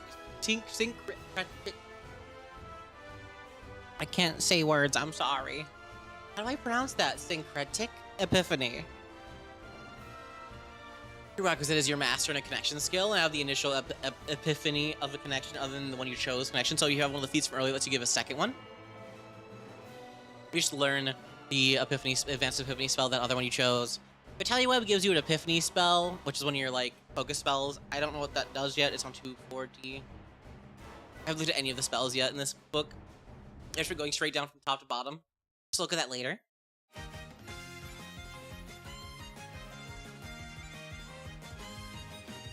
I love Network Attunement. I saw this one earlier. It's a single action. It costs 5 HP of your pool per target, and you can target any number of your bonded allies within 120 feet of you. So it's like across an entire battlefield mostly. Until the start of your next turn, at the beginning of each of your target's next turns, they can choose to gain an additional reaction that can only be used to make a transfer reactions, or gain a quicken condition and can use the extra action only to transfer actions.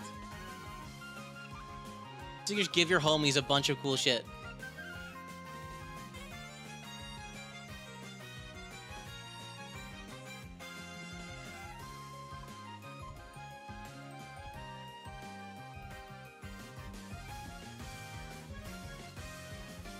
I do like Realized Epiphany. It's a pretty cool one. It costs 20 of your HP. I'm gonna have a good day. Bye, Bunny King rules. It costs 20 whole HP from your little pool of like healing you get. You only do it once per day. I mean, once per minute, excuse me. And it lets you, if you want to cast an Epiphany spell, you don't then spend a focus point on it. So you just use it for free as long as you have 20 HP in your pool. But you can only do it once per fight. So long as you're legendary in your connection skill. So like the skill for your subclass.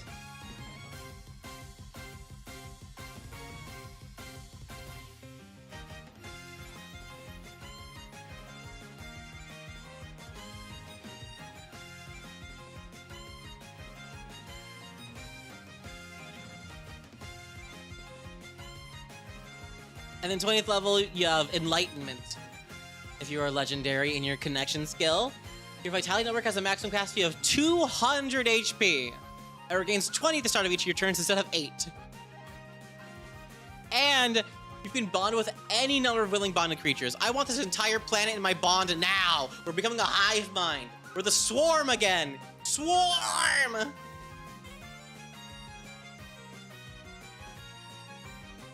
I love this one. It's just like take the whole thing I've been praising this entire time with the whole pool of like HP you can spend on stuff. Like make it uber huge, give yourself a bajillion HP back every single turn. And it's just like, oh yeah, here's a bunch of awesome and cool stuff you can use your stuff on even more now. Or you can get another 10th rank spell slot if you want. I'm taking the big pool of shit. I love the big pool of stuff. It's a really fun pool. Sarah Kerrigan myself, I don't want to.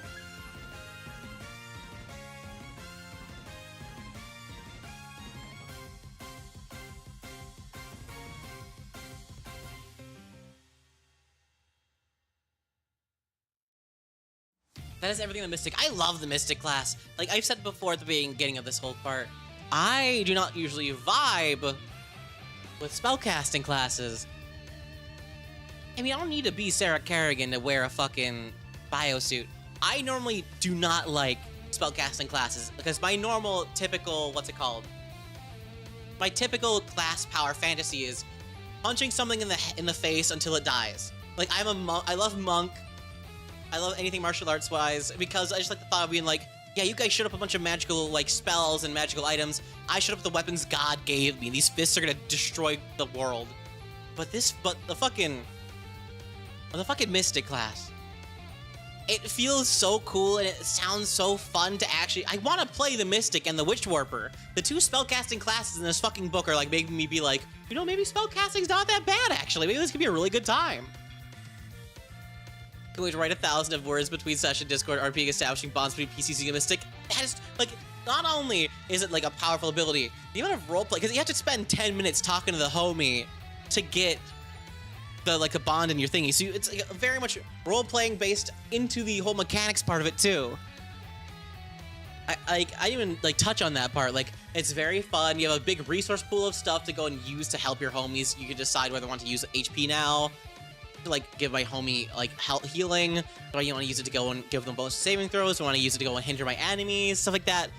There's so much to choose from, so much to decide upon. Like, what do I want to do at this moment? On top of like, I'm a 4 slot 10th rank caster on top of all of that. And the like role playing stuff, like, yeah, I gotta kiss my homies goodnight. Of course I do. It helps my vitality network, man. That's what we do here. I love this fucking class. I want to play a Mystic at some point. I never really thought I'd ever be like, I want to play the spellcasting class.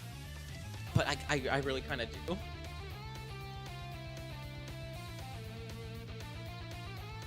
But we gotta move on to the next class, which is the Operative. But before we move on, I'm gonna go fill my water bottle real quick and run to the bathroom. So please be patient, I will be right back. Bye!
I return.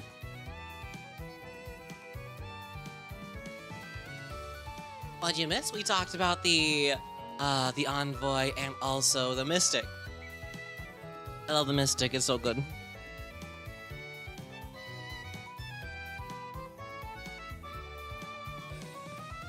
Now we're on the operative. The operative in Starfinder 1E was stupidly broken, and I hated playing it, not because it was bad to play, but because it was too good to play. Oh yeah, I forgot that you're like doing Gen Con stuff, huh? I wanted to go to Gen Con, but like I can never go out to places like that, bro. There's too many dudes around. I don't want to like... I'd get overwhelmed probably. The operative used to be like the super skill monkey, really cool, also awesome, like kill guy person. I mean, I'm at home seeing people talk about my work. Being asleep is a distant dream. That's fair. Gen Con is like the biggest tabletop gaming convention. Happens every single year in like August. But like the operative went from being the super skill monkey ultra kill you insta death class to being a really cool. It's like a striker now. It's no longer the like super what's it called, like skill based class. That's relegated to the envoy now. Love the icons of the class. I keep saying it, but look at this guy. It makes me think of fucking... I know it doesn't look like him at all, but it makes me think of the fucking hacker from fucking... What's it called? Like, what's the game called? It's the fucking horror game, the space horror one. System Shock. Hacker. I don't go to cons anymore, too much people. That's the reason why I don't go to them usually. I'm scared of a lot of people.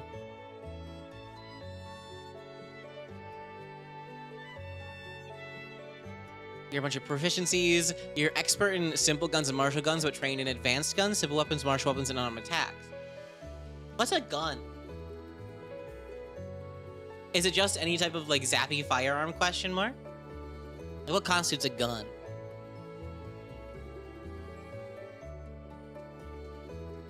Is it just like self-explanatory? Next page sidebar.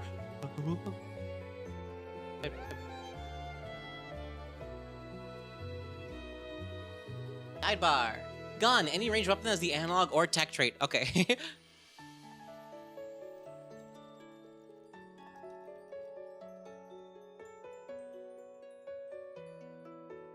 Yeah, if you have like a pew pew magoo, good gun. I'll be playing this class next week. Test classes. I'm playing a Solarian next week. I made a buff mommy goth Lashunta, like the strength-based one. They're the murder football kill game player. They're about black holes. I love them. The kinds of thing that has the gun tag in the book, nerd face. I'm gonna demolish you. Do I have the nerd Phoebe emoji on my Twitch thing? Actually, give me a second. Did I ever put it in here? Anyways, the main whole part of the operator or operative. I keep wanting to say operator because of Warframe. Of operative is you have an aim thingy. They're like rogue adjacent if you account like the sneak attacks and precision damage. Aim. One action if you're wielding a ranged weapon that does not have the area trait, so like a lot of gun. You mark a dude, and that dude takes an additional 1d4 precision damage, or reduces the bonus from cover they get from AC from cover by 1. And as you scale, you increase the number of precision damage dice, and also lower the number of like AC they get from cover as you level up. Warframe mentioned. Yeah, I used to play it a lot back when I had no money, so I used to play nothing but Smite and Warframe when I had no dollar. Because they're both free. Each one of these subclasses gives you like a new exploit thingy. Gives you like training in one skill, a skill feat for that skill, and then a different like exploit like 9th level, I think it is. Like Ghost. You're an assassin / grifter trying to dupe somebody. You're trained in deception, you get the skill feat, you get a skill feat for deception. I was an Arachne main, not because I was good or the class or the god was good, but because I like spiders. And I used to be a Drider before I was Phoebe, but I was gonna have my VTuber actually be a Drider, but instead of a goblin, but like that would have costed like double because the like animation stuff you need to do for all those limbs and that big ass body and stuff, so I just didn't. And you get the exploit, which gives you the ghost tap at 9th level. Ghost Tap is a 2-action ability. You make a ranged strike with a creature against a creature and attempt a stealth check to hide. In an urban setting with multiple creatures, you can instead make a deception check to hide and get a +2 bonus to that check if the creature is unaware of you or has an attitude that's friendly towards you. You're a Belladon, like Bellona main. Also, their main exploit they get, you can aim at targets that are unaware as you as a free action. If you successfully strike a target who is unaware of you or has an attitude of friendly towards you, they become slowed 1 on round 1. On a critical success, they're stunned for 1 round, which is strong. I like this one. As long as you're hiding and hidden before they can, like, look at you and do stuff, you can get, what's it called? You just beat the shit out of them as a free action. More tapping than Intruder Alarm. Sorry, dumb Magic the Gathering Rogue. I never actually got into Magic the Gathering. I've gotten into Yu-Gi-Oh!, Card Fight, Vanguard, Pokemon, Buddy Fight, One Piece, never Magic. I don't know why Magic has turned me off for some reason. Well, that's just that specific subclass. Each one gives you different things. So Ghost is like, yeah, Ghost Tap. But like, there's like, Infiltrator has Sabotage stuff. Skirmisher has stuff about using like ranged attacks in like very close range. Sniper has stuff about long range pew-pews. Striker has like fisticuffs and melee weapons instead of guns. I love Striker because it makes me just think of, I don't know why my brain when I think of Striker. Yeah, subclass, you're fine.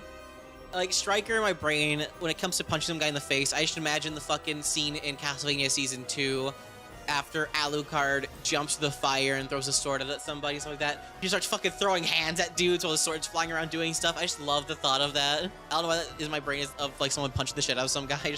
Just I love that. I also really fucking love Skirmisher because you just get really cool at using pistols. And your range strikes using one-handed ranged weapons don't trigger reactions that are triggered by range attacks. So like, what's it called? Like any type of reactive strike type of thingy. And your enhanced exploit is if you make a successful strike against an ally within the one-handed ranged weapon, you calculate the damage as if the lowest rolled weapon damage die for their attack roll. The result rolled to max. Had the max. I can't fucking talk. If you make a successful strike against an adjacent enemy with a one-handed ranged weapon, you calculate the damage as if the lowest rolled weapon damage die for the attack had the maximum result instead. At 70 level, if the twoest lowest rolled damage dice increase to minimum maximum result. That's really fucking strong and cool. Not only, like, this encourages you to get all up and close and personal with pistols, I love that. But also just lets you fucking just, if you roll, like, imagine like you have like a pistol that does, like a laser pistol that does like 26 damage, and you're like, damn, I rolled 3 1s. No, I didn't. I rolled 2 6s and a 1. Fuck you. Pew, pew, pew, pew, pew, pew, pew, pew, pew. Also, you get the hair trigger feat as a bonus feat, which is down here. But can it wrestle? That's what the Striker can do. Where is it? Hair trigger is a reaction. When a creature within your first range agreement uses a manipulate action or a move action, makes a range attack, or leaves a square during a move action, and you're wielding a gun, you fucking shoot them. And if you crit them, then the manipulate action just gets disrupted. Just reactive strike against somebody within the first range agreement of your gun, which is great. You get that for free with the pistol guy one. I love Skirmisher the most. Striker is cool too. It gives you like, it has a long ass block of text that basically says when you aim, your aim can apply to any like melee weapon with the agile trait instead of like a ranged weapon. Anything that says require a gun also includes a one-handed melee weapon with the agile trait. But here's my main problem with that right there. The description for Striker says, hand-to-hand combat, refer using your fist or lightweight melee weapons. It only works with melee weapons that have the agile trait, not a fist, which is an unarmed attack. So while the description does say hand-to-hand using your fist and stuff like that, martial artists who like to show off, you actually can't do that with like punchy stuff. It only works against agile melee weapons and not unarmed attacks like fists or like monk stances / martial artist stances. So you can actually punch stuff, which just makes me kind of sad.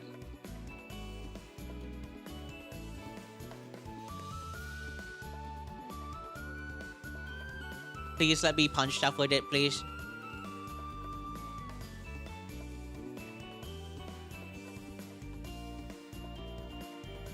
It's probably gonna get errata, yeah, but like, I want to punch. The description talks about punching stuff a lot, but there's like no punch for you, only stab. And I'm like, oh man, I want to punch. Like, it even gives you athletics for free, and it can choose strength as your key attribute. So like, punch? May I punch, please? But no punches. No punches for Striker. Striker gets nothing. They get stabbing. That's it. And then third level, we get on the move, which gives you a bonus to your movement speed. This bonus increases by 5 feet for every 5 levels you have beyond third. You also get the tactical advance action, which is a flourish. As a one action, if you're not encumbered, you dodge roll or weave your way out of danger. You strive to half your speed. It does not trigger reactions. Later on, they get a class feature that makes it so you can move up to your full speed, not trigger reactions, as like a little flourish, one action thingy. Master Gunner, you get Master at 5th, kind of like how like Gunslinger and Fighter get their mastery and their main favorite weapons at 5th. Urban Operator makes you feel a little sad. Because you ignore difficult terrain from trash and crowds, and greater difficult terrain from urban environments is only normal difficult terrain for you. But like, it only works if you're like in a crowded environment and shit's on the ground. So if you're not in an urban environment, so if you're like trekking through the jungle, you're still fucked. So like you could be like a bounty hunter that treks across a bunch of like multiple different worlds to get like hunt down enemies that are like hiding out in these remote jungle planets. You're still like, ah, man, I'm fucking slow as shit, bro. I'm fast. Yeah. Meanwhile, the ranger from fucking Pathfinder 2nd Edition ignores all difficult terrain from anything ever, no matter what type it is, from wherever it is.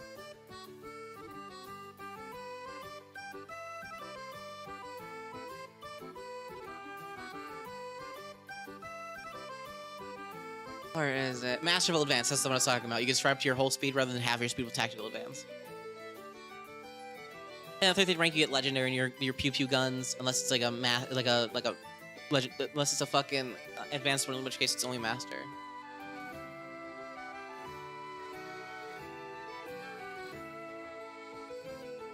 Critical aim is really funny to me. It's a 15th level class feature. The first time in a round when you aim, successfully make a range attack strike against your mark, you add your weapon's crits back against it, even if you did not crit. You just get that for free. I like that.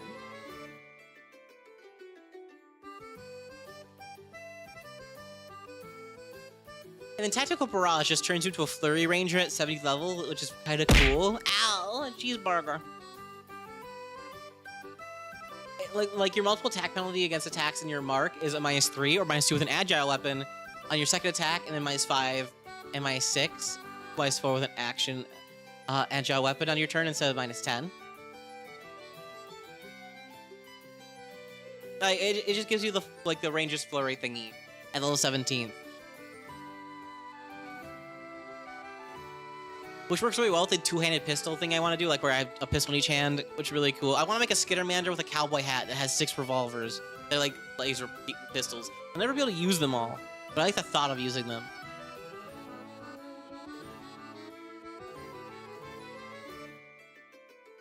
And then Galaxy Renowned, you get to Legendary with advanced guns, and also you can use Tactical Advance to move up to twice your speed without provoking reactions and stuff. I'm also bitter about the hands thingy, but I've talked about it too much these past 2 streams, so I'm not gonna like go super onto it.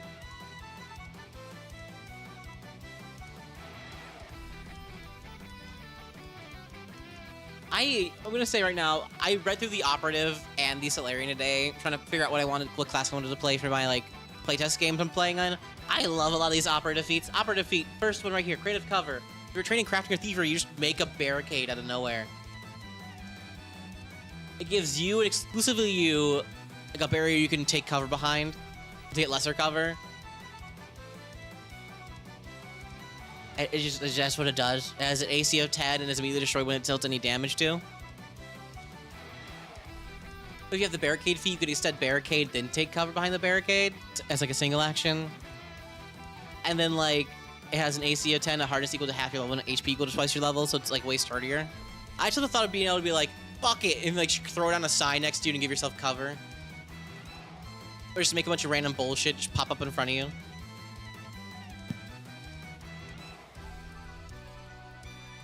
Instinctive aim is just like, it's like a quick draw, but only for aiming. So you just like whip out your gun and then aim with that gun. I don't see that being useful a whole lot, because usually when I'm adventuring ever, I have my guns in my hands at all times because I'm scared. But like mobile aim is great. You get to walk at somebody and also aim as a single action. I like abilities for crafting goblins to whip out their little miniature terrain species. Yeah! I love little weird things I just put on the map and just be like, I'm cool now, fuck you, GM.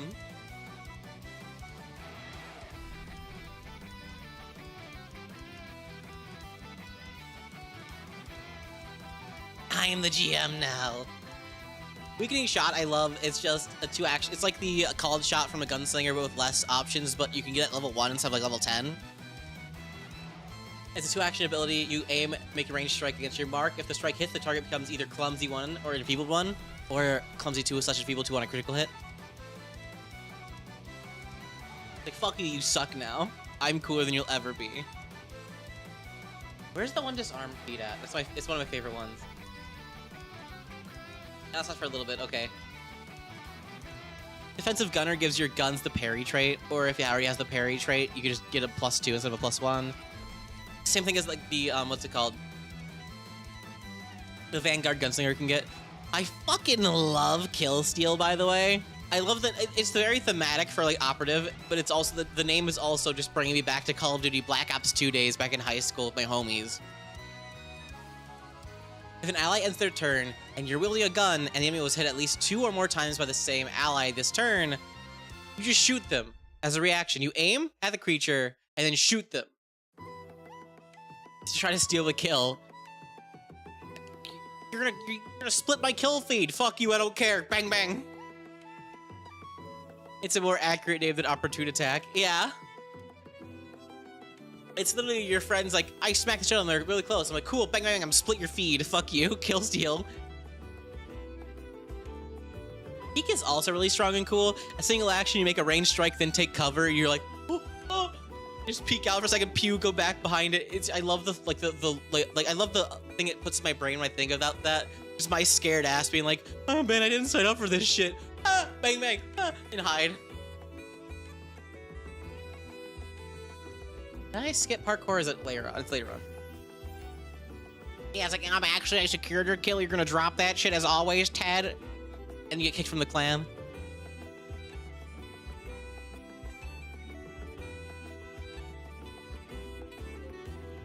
Double draw, I love, because it's if you have 2 free hands, you just draw 2 one-handed weapons. So it just automatically lets you fucking... Like, if you have, like, one weapon, you're picking up one, you just pick up the other one instead. I know, like, I literally just talked about how, like, I always have guns in my hands anyways at the ready, just in case. But at the same time, if I, for some reason, don't, I can use one single action to grab out 2 guns. Yeah.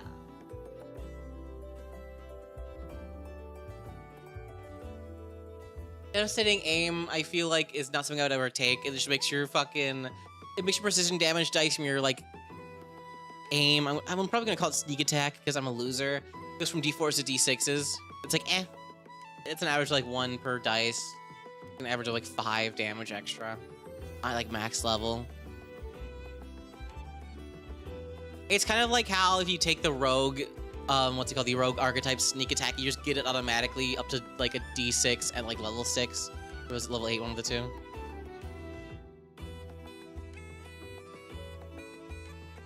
Supplement their tracks is really funny to me. It's a single action ability for training intimidation. You've aimed at the target, you just fucking point your gun at them and try to demoralize them. And it doesn't take any penalty to the because they don't share the language. And like critical success, they're like immobilized because they're like, ah, you're like freeze, and they're like, ah. And they actually do freeze. They just can't walk for a single round because they're so scared of you. I love that.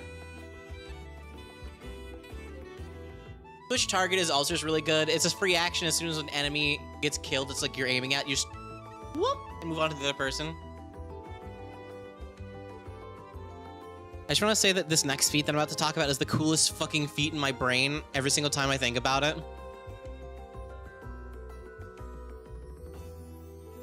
It's deflecting fire. It's a reaction. If someone targets you with a range attack and shoots something at you, and you're not off guard to the attack, you just shoot the bullet out of the air with your own gun. Expend an amount of ammo from your gun equal to its usage, as if you had fired the gun. You get a +4 bonus to the AC against the triggering attack. If you hit it, you like deflect the bullet, but you can't. My only problem is I can't be cool. I can't deflect missiles or like steel beams or other unusually large ranged projectiles, but I want to be cool and do that. I want to shoot away, like someone's gonna shoot like a big like piece of a pillar at me, but I just keep firing at it before it hits me, and fucking like I just keep going and like destroy the whole pillar before they fucking get to me. I love the thematic visual effect of that, where it's like, you know, like a big angry Hulk monster just chucks an entire like debilitating pillar from like a fucking mall or something at you, and you're just like and just break it apart before it hits you, and then you shoot the guy. I like that. Where the fuck is parkour at? There it is. It's like, okay, level 6 one, disarming shot. I like it. It's literally you shoot them, like you shoot their gun / their hand with the fucking gun in it, and then as a 2-action ability, and then you just get the whole disarming penalty. Because disarm is really good now in the remaster and stuff onward, and I love it.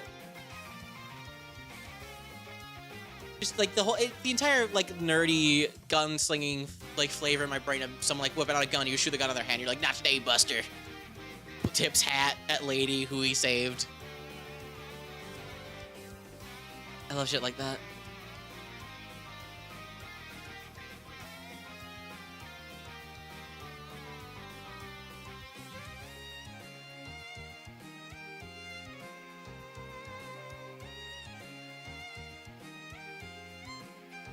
I do like kicking into overdrive. It's a free action you can use only once per hour when your turn begins, but you just kind of like become quickened at the end of your turn. You can only use it to stride. It's like a free stride at once per hour, but you can do it for 2 rounds in a row at the cost of becoming fatigued for the next 2 rounds, I think it is. Getting really nervous because the lady smile is how you know cool cowboy shit. That's why you put the brim with your hat down more, like you're tipping it so they can't see your shame.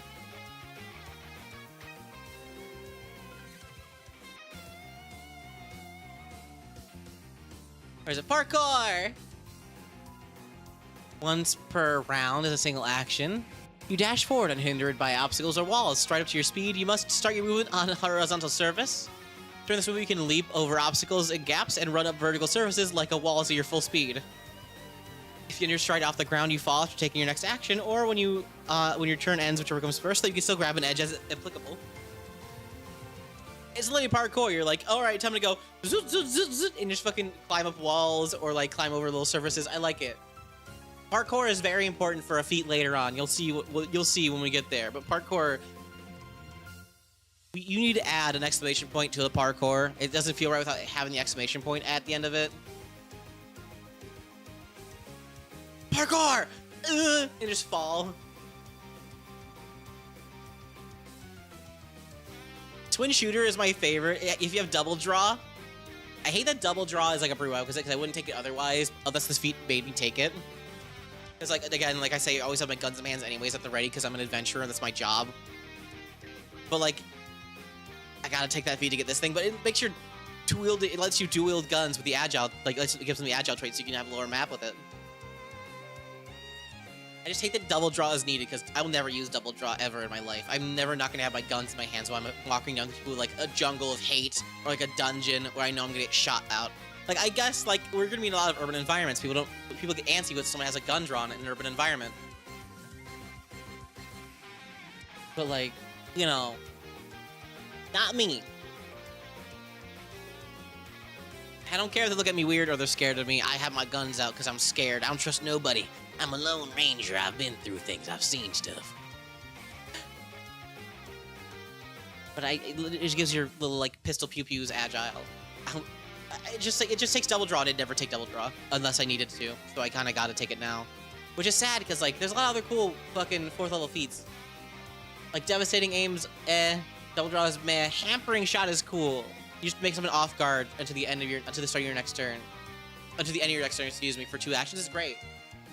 Some of the tracks is flavorful. Switch target is powerful and shit. But I have to take double draw, something I'd never use, just to go and use my agile trait in this speed.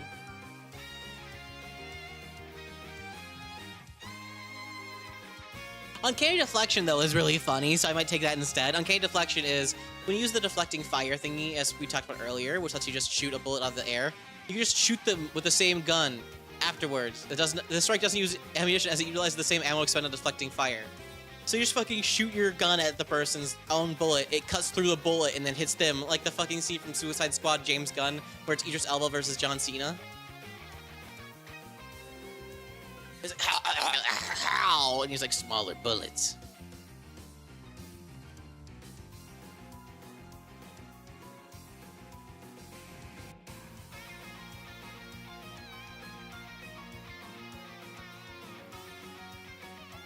I really like that one. Why do all the cool feats have to be the same level as each other? I want to do Twin Shooter because it's powerful. I want to do Uncanny Deflection because it looks cool in my brain.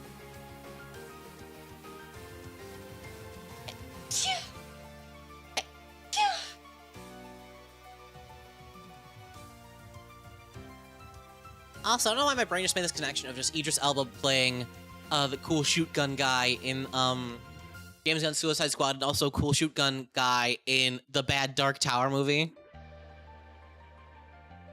Yeah, I sneeze weird, okay? Don't be mean to me. I got allergies. I'm a very sneezy goblin.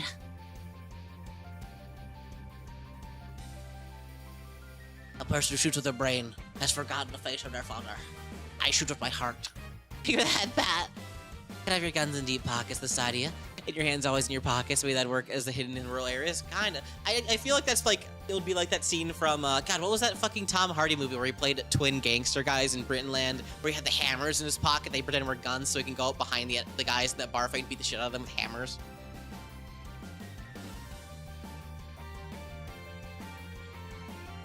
Impeding shot is really good if you're wielding a gun, which you're probably wielding a gun, that's your whole thing. You fucking take a 2-action ability, you aim, then make a range strike at your mark. If that hits, they're slowed 1 at the end of your next turn. That's strong by itself. But if it's an enemy flying, you just make them fall 10 feet, which is also strong. It's a 2-action ability to aim, then shoot, then make them slow. That's really fucking good. It's a flourish, so you can only do one of those things per round, obviously, but why wouldn't I not take this? Slowed 1 is devastating. They don't get to make a save at all. You just gotta slow them immediately. I'm master in my gun shooties right now, and 3 levels will be legendary. I'm gonna hit them.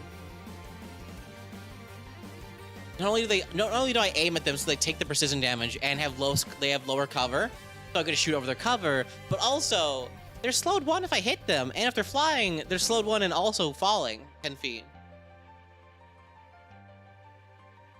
Is this like, I know it doesn't specify this, but is this supposed to be intended to work like the other things that make things fall out of the sky, but like they land without taking fall damage? Question mark. They hit the ground.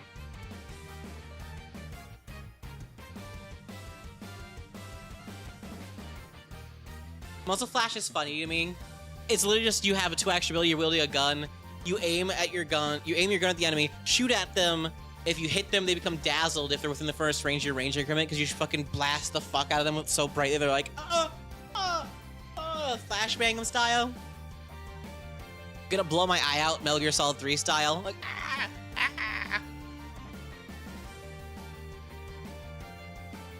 Fall from low orbit without parachute, sped hero plays to stabilize. I've done that before. I've jumped off a cliff and was like, GM, I'm dying. I'm gonna stabilize with my 3 hero points. They're like, fuck you.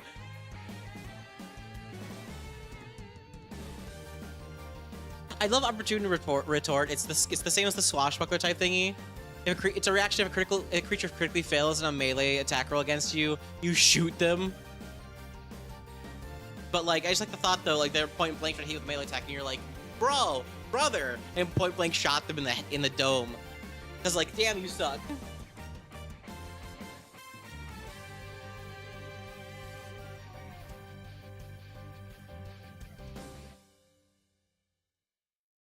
Dual aim is just cool too. It's the same. It just lets you aim at 2 different dudes for a single aiming thingy. So you can have 2 different targets. So you can like pistol one on the other one.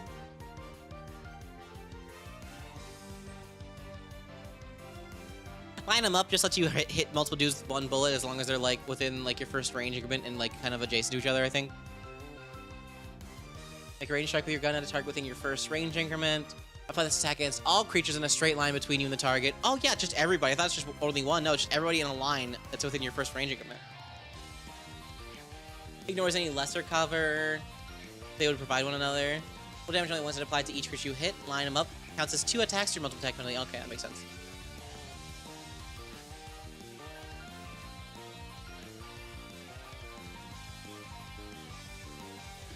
Running shot is a 2-action ability. You aim, then stride up to your speed. At any point during your move, you can just shoot somebody with a gun. I like it. It's like a little action compression. It's pretty good. But here we are. Remember I said remember fucking parkour? Well, now if you have parkour, you can 360 no-scope if you're at least wielding a gun. You can fire a trick shot as part of performing a daredevil maneuver, meshing the art of over-the-top movement with an incredible display of firearm control. You parkour, then aim. You can make a ranged strike with a gun you're wielding during this movement, including when you're falling. Here's the thing, though. I like the name. It's goofy. It's not really representative. It's not really representative of like 360 no scope because you have to aim. It's scoping. Come on. I know what you're going for, but come on. That like you scoped in to aim. That's not a no scope. Clip it. Someone clip that guy. He's a liar. He's a cheetah. I would have taken quick scope as one of them. Give me that 3-man collateral with my fucking, like, what's it called? My fucking line 'em up. Also, Bullet Fever just gives me the fucking cowbell thingy from Saturday Night Live in my head. Reaction: if you take damage that would reduce you to 0 HP once per hour, you go into a frenzy instead. So instead of being knocked out, you fucking get reduced to 0, like only 1 HP. Your number of 10 HP equal to your level plus your key attribute modifier for 1 minute, so it's either strength or you're a fucking striker guy. The only prescription is more bullet. You can't voluntarily end your frenzy. While in your frenzy caused by Bullet Fever, you automatically apply precision damage to all targets as though you're aiming. You get a minus to your AC, a minus to will saving throws. You can't take actions that don't have the attack trait or move trait, except reload your weapons. You go into a little bit of rage and you're like, ah, bang, bang, bang, bang, bang, bang, bang, bang, bang, bang, bang, bang, bang, bang, bang, for like a minute. You'll probably die even harder because it's a minus to your AC and will saving throws. I would hate to fucking get controlled mid-anger frenzy and be like, sorry, gamers. Bang, bang, bang, bang, bang. Like the Gunslinger in my Pathfinder 2nd Edition game I played for like 3 years. They didn't realize the Gunslinger had a bonus against things that would make them target their homies or control them. So they kept shooting our fucking Sorcerer in the back of the head because they kept getting controlled because they had no wisdom because they're dummy. As like a character trait, she was kind of just dumb. She kept getting controlled and kept shooting our fucking Sorcerer in the back of the head because they always adventured together. Like, they always went off alone to get, like, some side adventures while we did other things with our side adventures. And it was always really funny that they just come back and be like, yeah, no, Lumi shot me 3 times, says Tensha. I lived, bitch.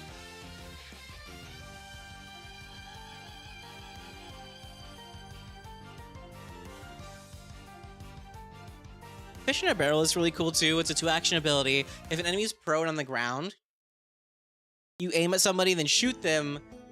And if they're not benefiting, if they're prone or immobilized, not benefiting from cover, you treat the normal success as a crit success. So you just fucking blam them.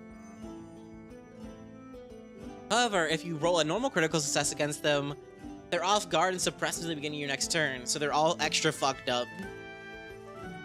So either you crit them or you extra crit them.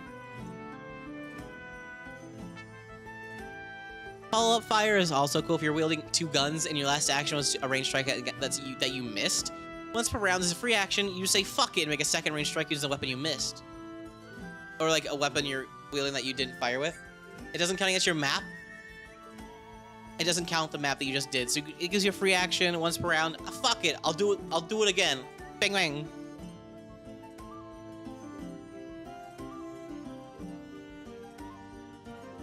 Explosive deflection is what I was talking about earlier. How I wish I could deflect other things. If you have the deflecting fire thingy, you could trigger deflecting fire when you'll be in the area of a grenade and then shoot the grenade away.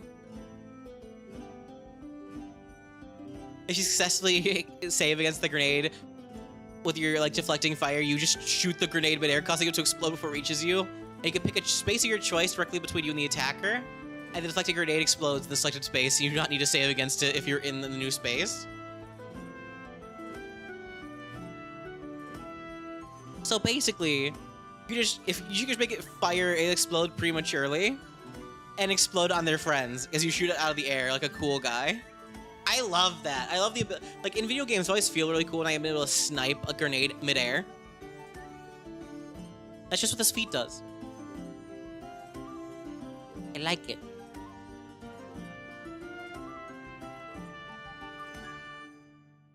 Instant reload is just good. It's once per round, you just reload as a free action. Woo. Oh yes, I too enjoy exploding my homies. I mean, hey, can I really call them homies if you don't explode all over them? Kill shot. You turn your gun to the side as a 3-action or 2-action ability. You aim to make a ranged strike against your mark. If the attack is a success, but on crit success, you deal maximum damage.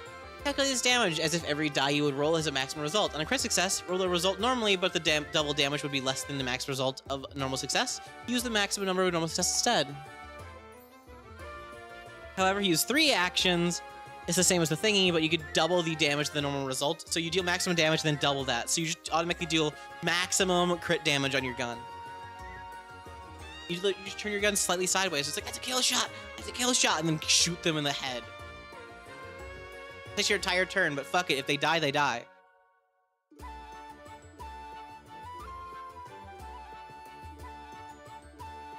And then infinite aim, you can aim as a free action, A. And common reflexes, you get a reaction every single turn. Just use one of your cool operative reactions. I love the operative. It's my favorite martial, I think, other than Solarian. It's literally just, you're like, I'm really cool. Want to see how cool I am? Then you do really cool things on your turn to help out your homies or fucking hurt a guy.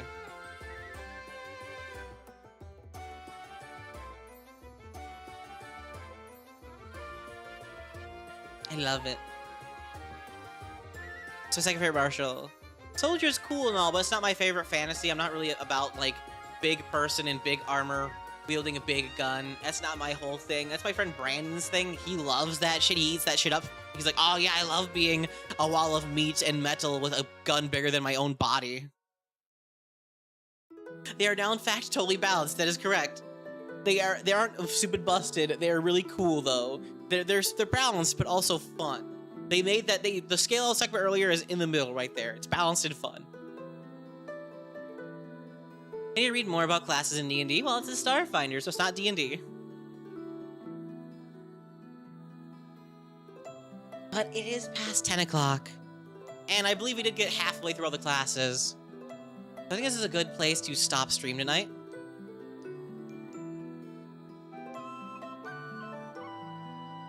I want to thank you all for watching and coming out and hanging out with me today. You're in the D&D category of Twitch. Yeah, because nobody checks the Pathfinder category. Why would I do that? Okay, so here's 2 things about Twitch right now. I need you to level with me. 2 things about Twitch. One thing. First thing. Nobody who plays Pathfinder or any other tabletop game looks in any specific tabletop game thingy because it will get 0 viewers in there. Because D&D literally has like thousands of viewers at once a lot of the time. So they're not going to come in here and somewhere else to do it. Basically next. Yes, 2. Here's a problem with Twitch itself. All VODs listed underneath the Pathfinder tabletop gaming thing get put under a 90s game called Pathfinder in the VOD section where nobody looks up. So if anyone's looking up VODs for the game Pathfinder, the tabletop game, they will never find it because it's relegated underneath a different game called Pathfinder that nobody plays and like hasn't played for decades. That's just broken. It's been a thing for like as long as like Pathfinder has been a part of Twitch, the VODs don't go to the right place. I told Twitch I've got 0 response. They just don't go to the right place at all. It's the wrong Pathfinder. They just get categorized underneath the wrong Pathfinder for some reason.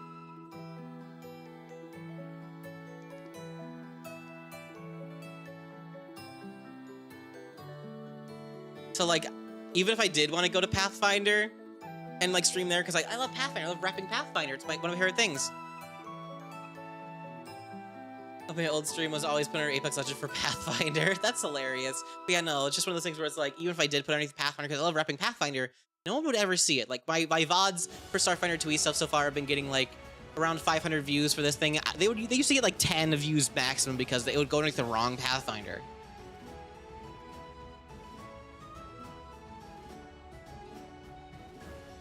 Which friend do I want to raid into? I think I'm gonna go to my friend River. He's currently playing, he's currently streaming his, what's it called, Cyberpunk Red session. He always GMs every, all the time on every, Friday, I believe, not Friday night. I would say it can also be a marketing thing, I guess. It is just broken for some reason. I don't get why. Like, it goes to the wrong Pathfinder. Because there's the own dedicated Pathfinder section. But yeah, no, I digress. It is time to end the stream tonight, sadly. I'm sorry. I'm sorry about the internet breaking like an hour into the stream earlier as well, if you were a part of that. I don't know what happened. We're going to raid into my good friend, River the Bard. He is a GM for me on Wednesdays. He GMs a Pathfinder 2nd Edition thing. He's partnered with Paizo.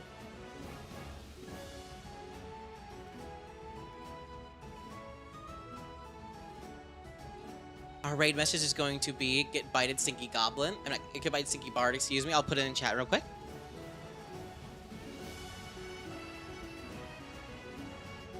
Where's my biting emoji? Yum yum yum. There you go. That'll be a raid message. We'll all continue again tomorrow at 6 p.m. EST to go over the rest of the classes, Solarian, Soldier, and Witch Warper. Yeah, have a wonderful night, everybody. I'll see you all tomorrow. Bye!